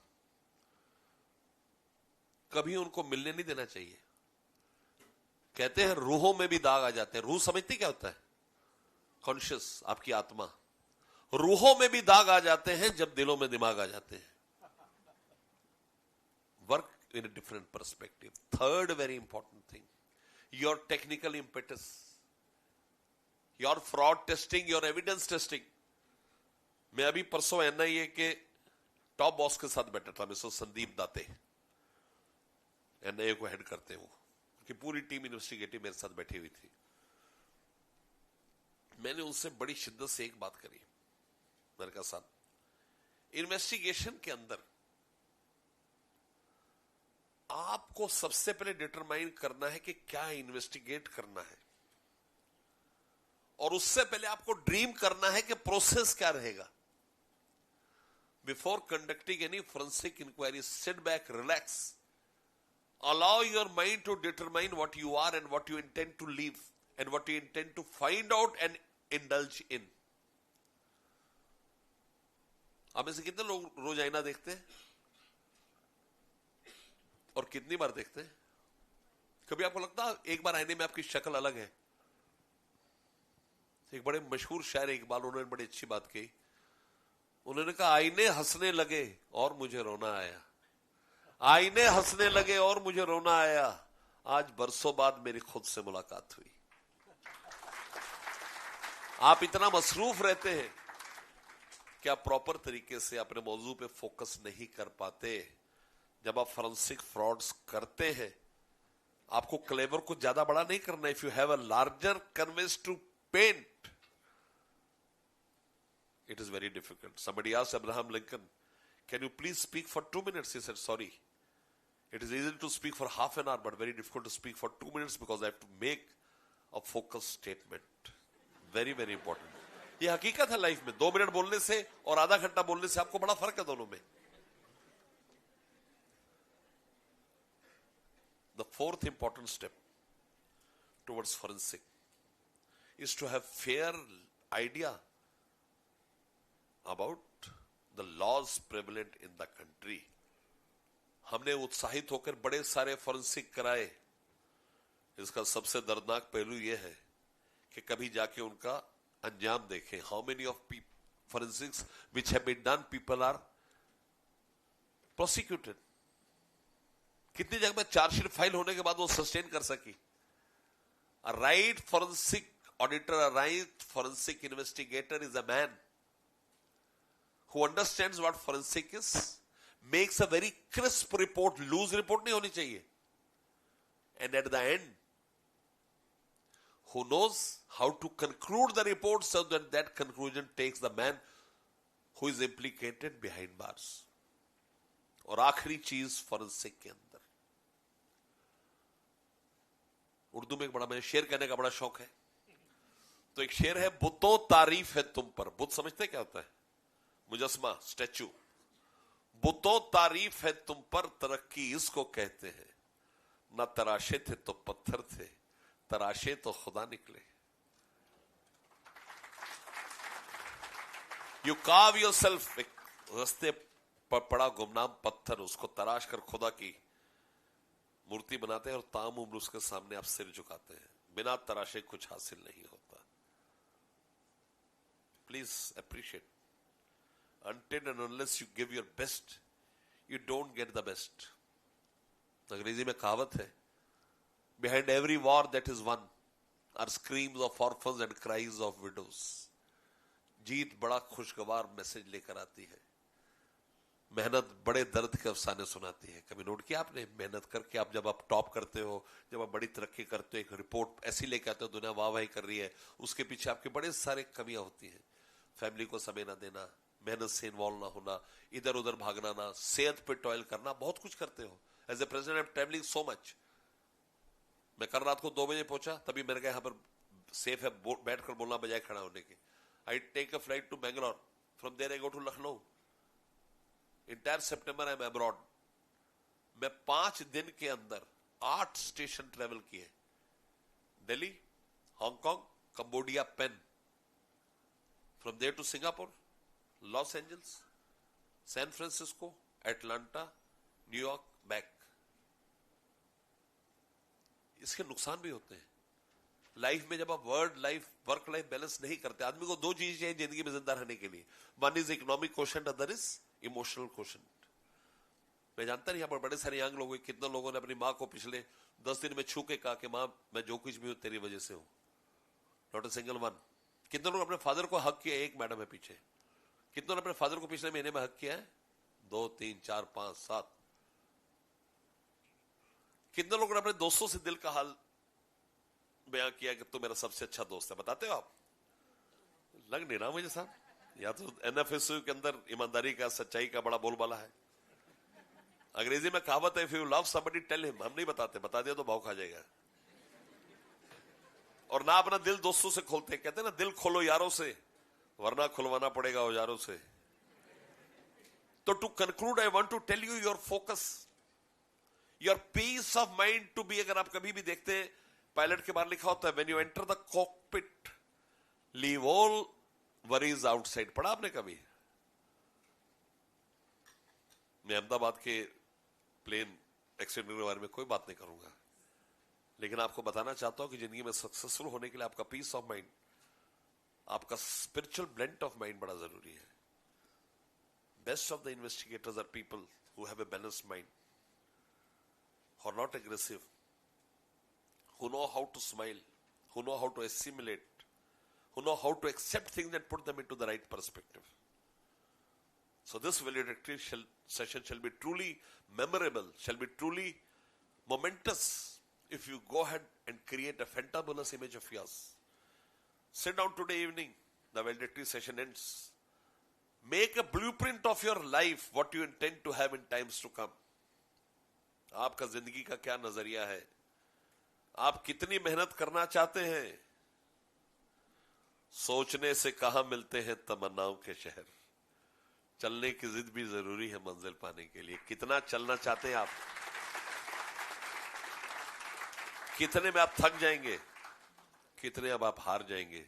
जिस दिन आपको अपनी कमजोरी और ताकतों का एहसास होता है, you are on path of enlightenment, you create and get what you intend to have. अगर मुझे आज से 30 साल पहले जन्म होता तो मैं एनएफएससी में पढ़ने के लिए आता। मैं इनके सामने नहीं कह रहा, आई से दिस फ्रॉम माय हार्ट। कल मैं शाम को राजनाथ जी सिंह के साथ था, उनके साथ हम चाय पी रहे थे। Both of us were sitting for 20-25 minutes in his house. मैंने जैसे बताया मैं गांधीनगर जा रहा हूं, दो चीजों का जिक्र हुआ, एनएफएसयू का और आईएफएससीआई का, डॉक्टर राजा नमन का।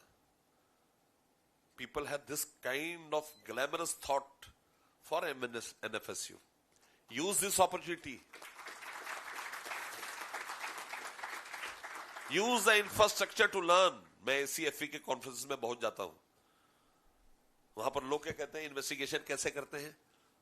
सुबह उठिए, ब्रेकफास्ट में कुछ लाइट खाइए, लाइट कलर की शर्ट डालिए, ब्लैक पैंट डालिए, आप आके इन्वेस्टिगेशन शुरू करें। पोलाइट क्वेश्चन पूछे, उससे पूछे जिसको इन्वेस्टिगेट कर रहे, can I record what your confessions. ये रियल लाइफ में इन्वेस्टिगेशन में ऐसा कुछ नहीं होता। कभी सोच सकते हो आप? So we Indians are realistic people. हमने अपनी जिंदगी इन्वेस्टिगेशन में गुजारी है। हमने एक्चुअल इन्वेस्टिगेशन की है, किताबी इन्वेस्टिगेशन नहीं की। How to do investigation in 1 under 2 hours? We don't do this. We actually know on ground how to work. If that working is coupled with our sheer knowledge, with our indulgence and our instinct to add value, everything shall be difficult. So to end, my last message to you, transform yourself. आज शाम को जाकर एक कोरे कागज पर लिखिए आप जिंदगी से क्या चाहते हैं और उसके लिए कितनी मेहनत करना चाहते हैं। आदमी चाह तो जिंदगी में कुछ भी लेता है ना, चाहने पे कोई अंकुश नहीं। आप कुछ भी चाह सकते हैं, पाने पे बहुत अंकुश है, उनको मैच करना पड़ता है। कितना एफर्ट आप देना चाहते हो वो इंपॉर्टेंट है, कितना समय आप उस पर देना चाहते हो, कितनी रिसर्च करना चाहते हो। एक बात और आपको बताऊंगा, जैसे शुरू के 160 रिसर्च पेपर आए। इंस्टीट्यूट ऑफ चार्टर्ड अकाउंटेंट्स का एक अकाउंटिंग रिसर्च फाउंडेशन है, एक रिसर्च कमेटी, और हमने एक सेंटर ऑफ एक्सीलेंस है हमारा 23 एकर्स में हैदराबाद के अंदर। हमारी वहां रिसर्च की पूरी फैसिलिटी है। अगर आप में से कोई रिसर्च करके अच्छे पैसे कमाना चाहता हो तो मेरा इन्विटेशन है आपको।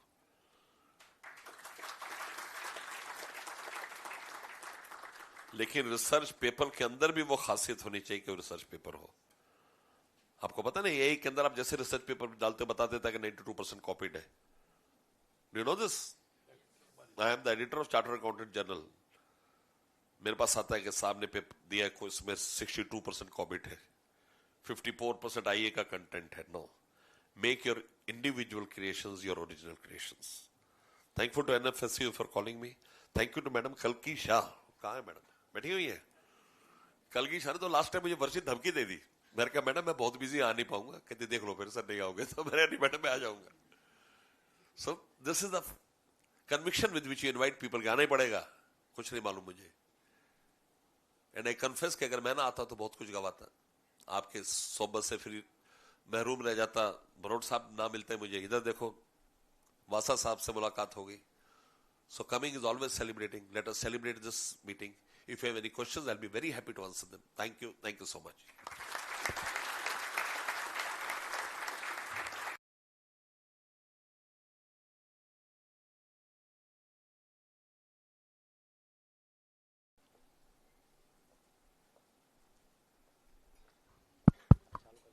जी बताइए साहब, क्या नाम है आपका? अविनाश। कहां से अविनाश जी? So I'm Janbhoomi, Karnataka, अभी कर्मभूमि गुजरात से। कर्नाटका कहाँ से है? Chikmagalur, land of coffee. वाह, चिकमंगलूर। बोलिए बोलिए। Sir, I come from law enforcement, so I've handled intelligence also. We receive inputs from various primarily private individuals, sometimes from banks, but the country knows, the globe knows that everything moves through money, and at the heart of it is chartered accountants in any financial institutions. So what can you as sitting in that esteemed positions and so many dignitaries and students and bright minds, we as youngsters looking to learn, what can we do to improve the intelligence inputs on financial frauds across domains and industries to come from professionals who are working on it, because they're seeing data and fund trail day in, day out, night in, night out. So what can be done as a collaboration between different sectors to improve the inputs? Because now we get intelligence from financial intelligence unit across the world. From banking, we got import-export violations. We get from private individuals who are primarily victims. 80-90% are always the economically lower strata of the society. But what can we do to get inputs of high-quality inputs from highly educated folks who are working in finance? What can be done? So some light from your side, sir. Mr. Avinash, yes. We have an MOU with NFSU to determine the areas where you need improvement and both of us to add value to plug that. But you have to understand one thing. It is a misstatement if I say we can make India fraud free. I was with Mr. Tuhin Khan Pandey. मैं 3-4 बार मुझसे पहली बार कर्सी meeting है, उन्होंने मुझे कहा mister Nanda, we have been seeing so many scams and frauds. Why don't you make a study group on early signs of fraud and scams? उस पे हमारा काम चल रहा है, आप न्यूज़पेपर में देखते आ रहा होगा. So please understand, every time you will have a mature scam, a mature fraud.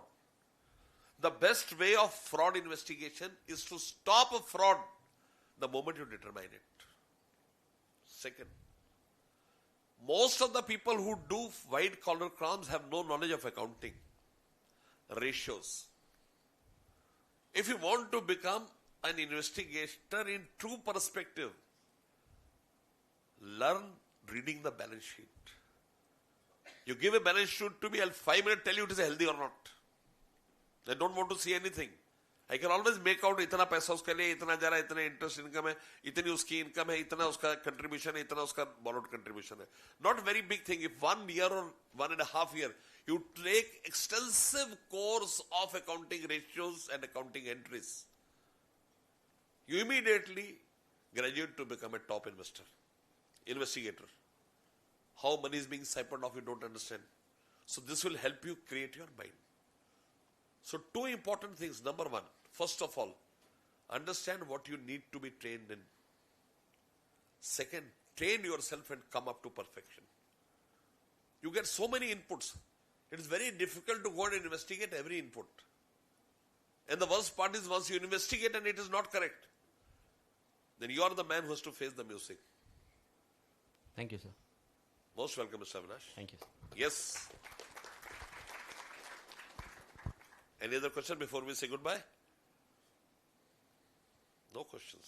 Yes. Sir, recently...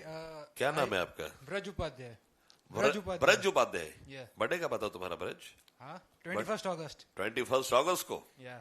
जल्दी निकला अभी है? हाँ जी सर. बताओ उपाध्याय साहब. तो सर लाइक अभी दया निवास शर्मा जी से मेरी बात हुई थी.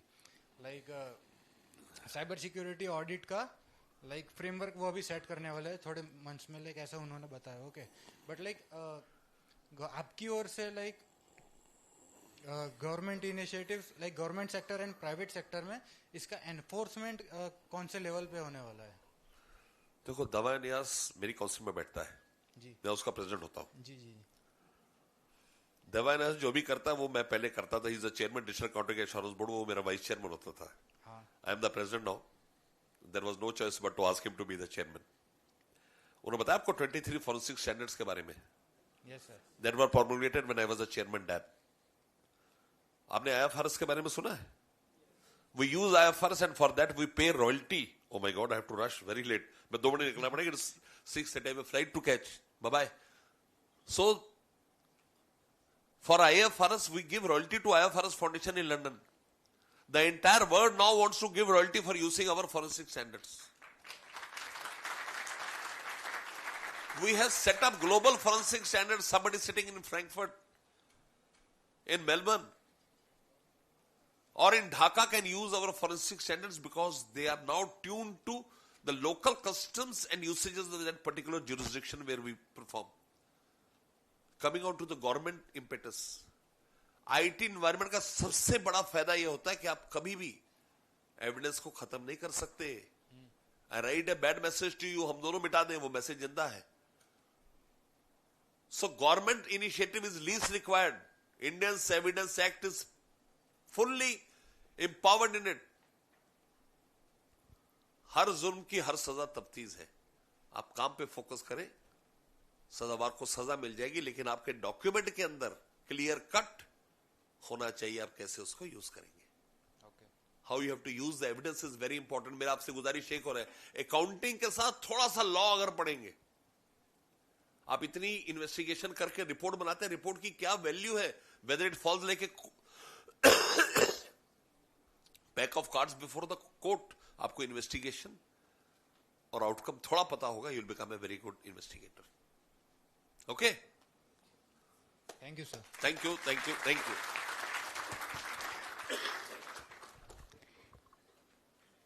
Thank you very much, sir. We are deeply honored by your presence and grateful for the invaluable insights you have shared with us. Now, I would like to invite Professor Dr. Harish Barod, sir, Dean School of Management, to announce the Best Research Paper Awards. Madam, बहुत शायरी कर दी आपने तो, शायराना अंदाज में. एक हमारे अहमदाबाद की भी शायरी सुन लो. हम वो हैं कभी जिंदगी में साथ ना छोड़ेंगे, थामेंगे अगर हाथ तो कभी हाथ ना छोड़ेंगे. वही अहमदाबाद है, वही एनएफएस है. देखिए सर, शायरी का जवाब शायरी में होता है. तो हम यहां पर हैं तो कहते हैं ना कि जब भी जी चाहे बुला लेना मुझे मेहरबा, जब भी जी चाहे बुला लेना मुझे मेहरबा, मैं गया वक्त नहीं जो लौट के ना आऊंगा.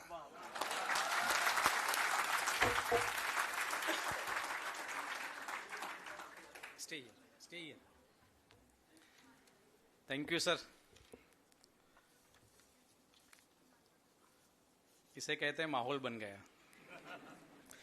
But truly, honestly, deeply, sir, Nanda sir, the explanation which the VC sir has the tone, VC sir has that kind of magnite understanding about the topic.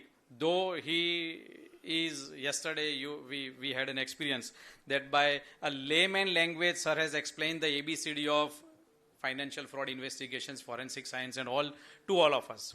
Likewise, I know Nanda sir very well. He has that philosophical understanding about the fraud, and he understood that the audience is to be, they are to be known the ABCD of fraud by his own language. तो sir ने शेरो शायरी में बहुत सारी ऐसी चीज़ें कही है. ठीक है, हमने तालियां बजा के स्वागत तो किया है, but his motive of explanation about what exactly we are dealing with, and very in a rooted manner the message has been transferred, and sir, it is smoothly transferred from this side to that side. Thank you, sir. Thank you for your support, sir, and thank you for the explanation about it. Thank you. Now, sir has a flight at 7, so I'm not going for the discussion. Let us go ahead for what you are waiting for. Sir, we had, for the entire 2 days, we had 160 presentations, and out of 160 presentations, we tried our best to shortlist the paper, there were 4 tracks, sir, and in each track, we declared the 3 papers have been awarded for base paper, base paper, first prize, second prize, and third prize. We try to justify the paper presentations and everything, and accordingly we are deciding the results. In some of the track where we have some amount of less paper or conceptual paper, so in those cases we are going for only up to 2 level only. So there won't be any third level of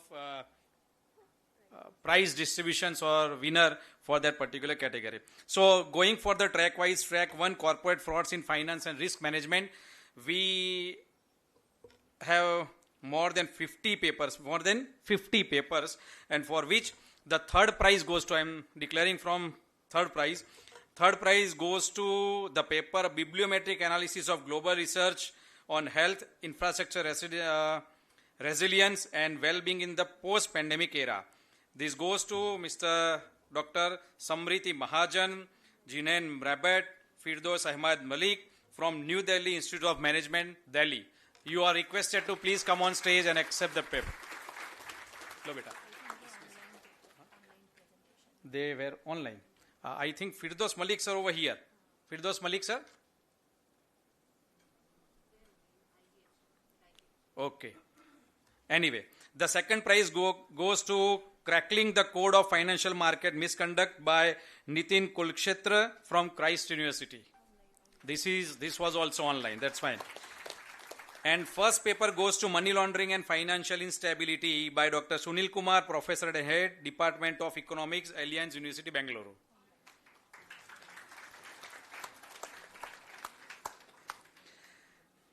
In track 2, corporate fraud and its prevention, the role of technology, sir.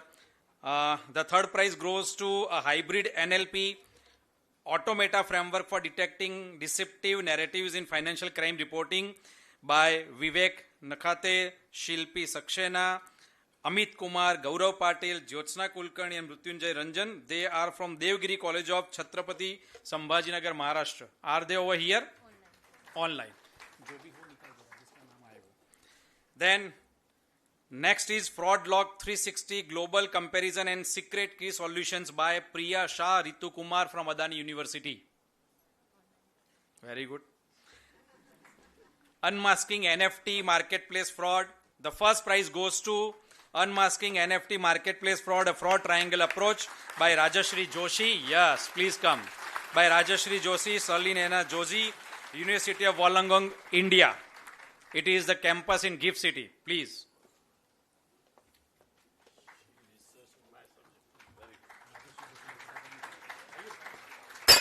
Oh, no worry, no worry.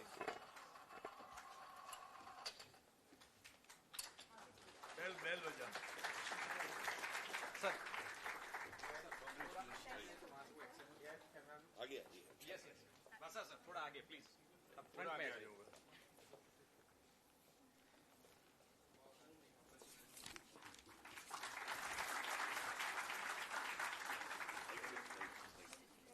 कलगी madam तभी पण join करो बाजू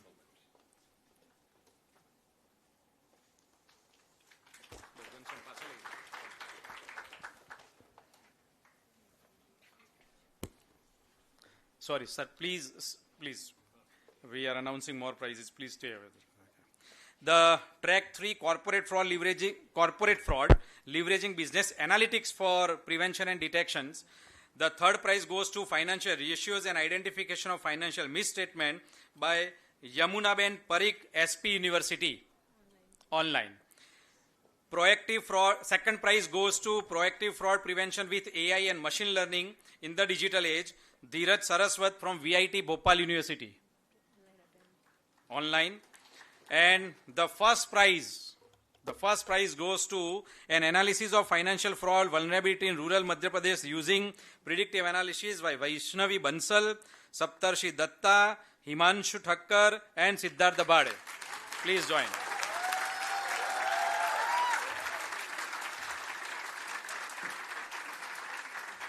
Vaishnavi Bansal.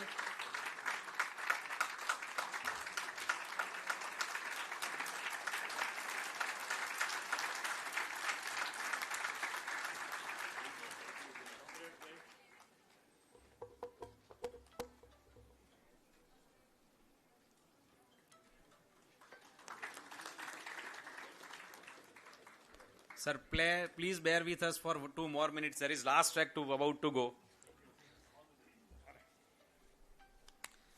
Track 4, last track, sector-specific corporate frauds, where we have involved the sector-specific frauds also.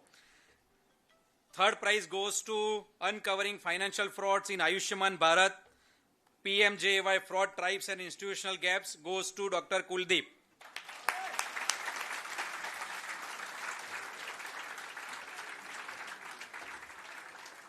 Madam તમે બી રોજો please આવો સાહેબ આવો ને ખાલી એનાઉન્સ કરશો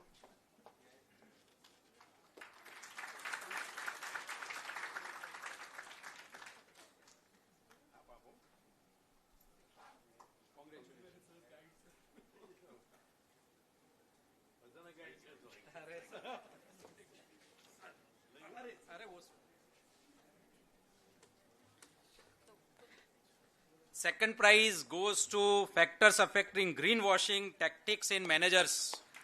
Yauni Verma, Amulya Rastogi, Laisha Singh, Sisodia, Dr. Priyanka Yadav from National for this. They are the students of School of Management Studies with one faculty.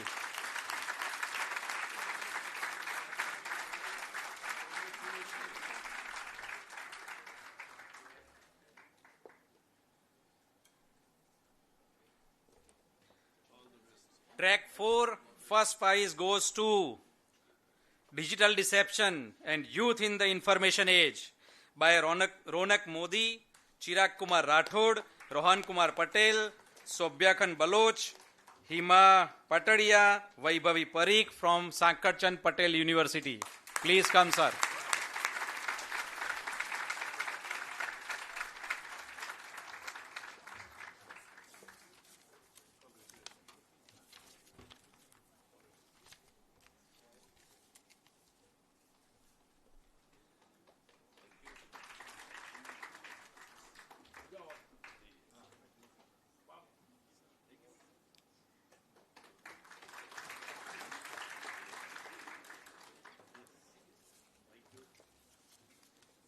Majority of the recipients, please sir, please take seats.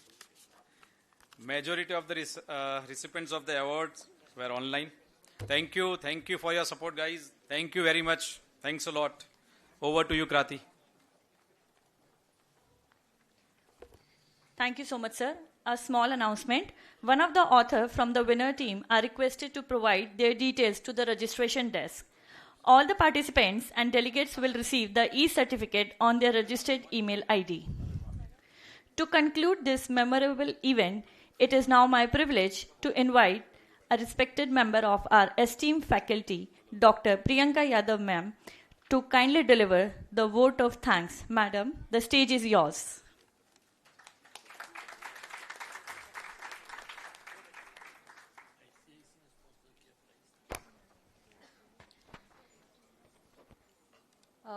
Respected Vice Chancellor Padma Shri Dr. J.M. Vyas sir, in absentia.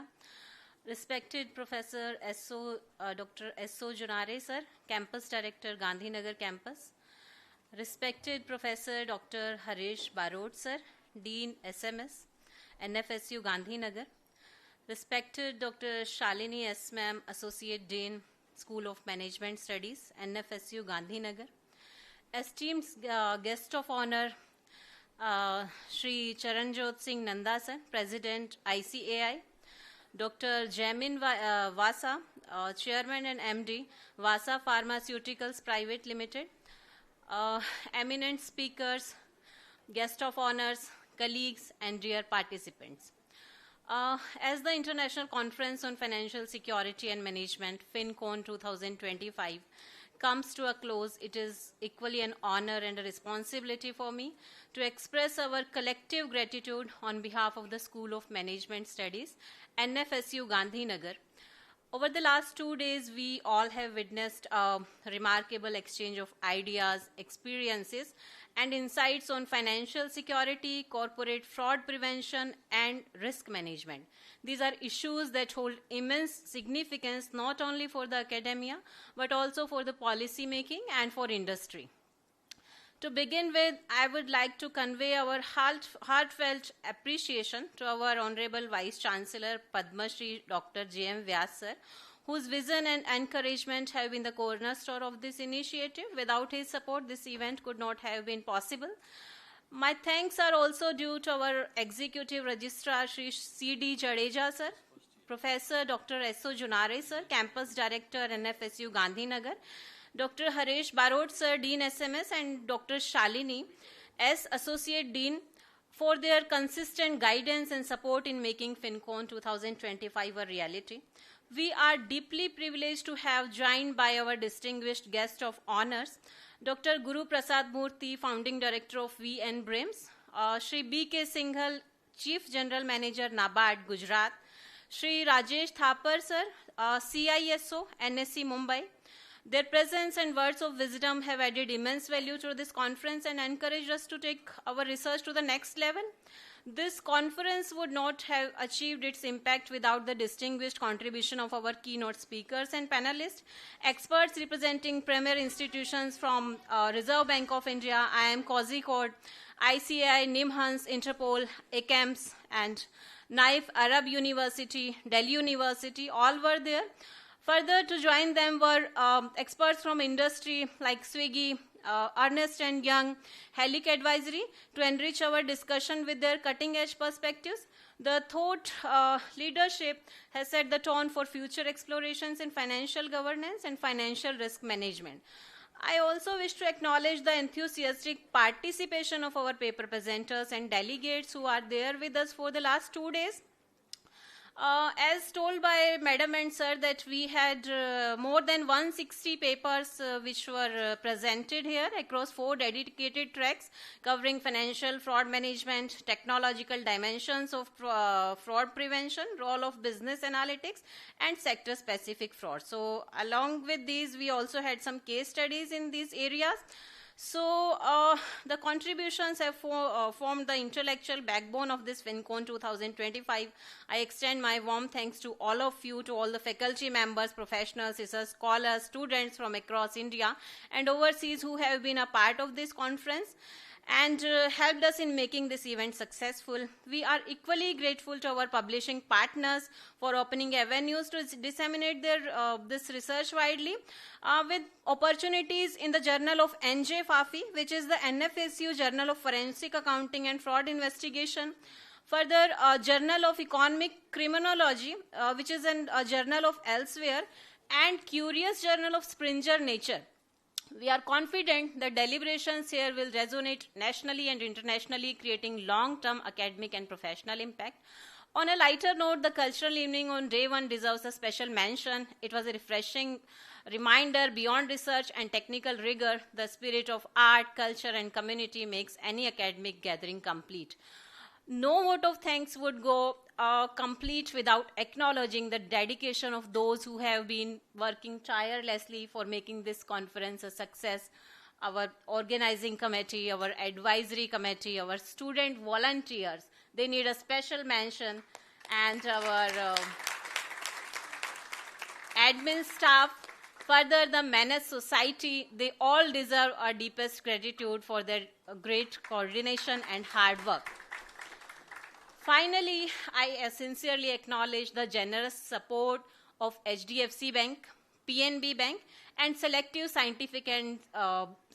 and scientific books, our sponsors whose contribution has been instrumental in the successful organization of FinCon 2025. Their commitment to advancing research and dialogue in the field of financial security has greatly enriched this conference. On behalf of School of Management Studies, National Forensic Sciences University, Gandhinagar, I once again express my profound gratitude to all of you, to one and all who have tried to make this conference a great success. We hope to see you again at FinCon 2.0. Thank you. Jai Hind.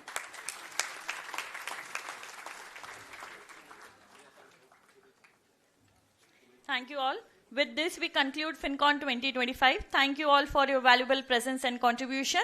May the learning here continue to inspire the impactful change. Wishing you all the very best ahead.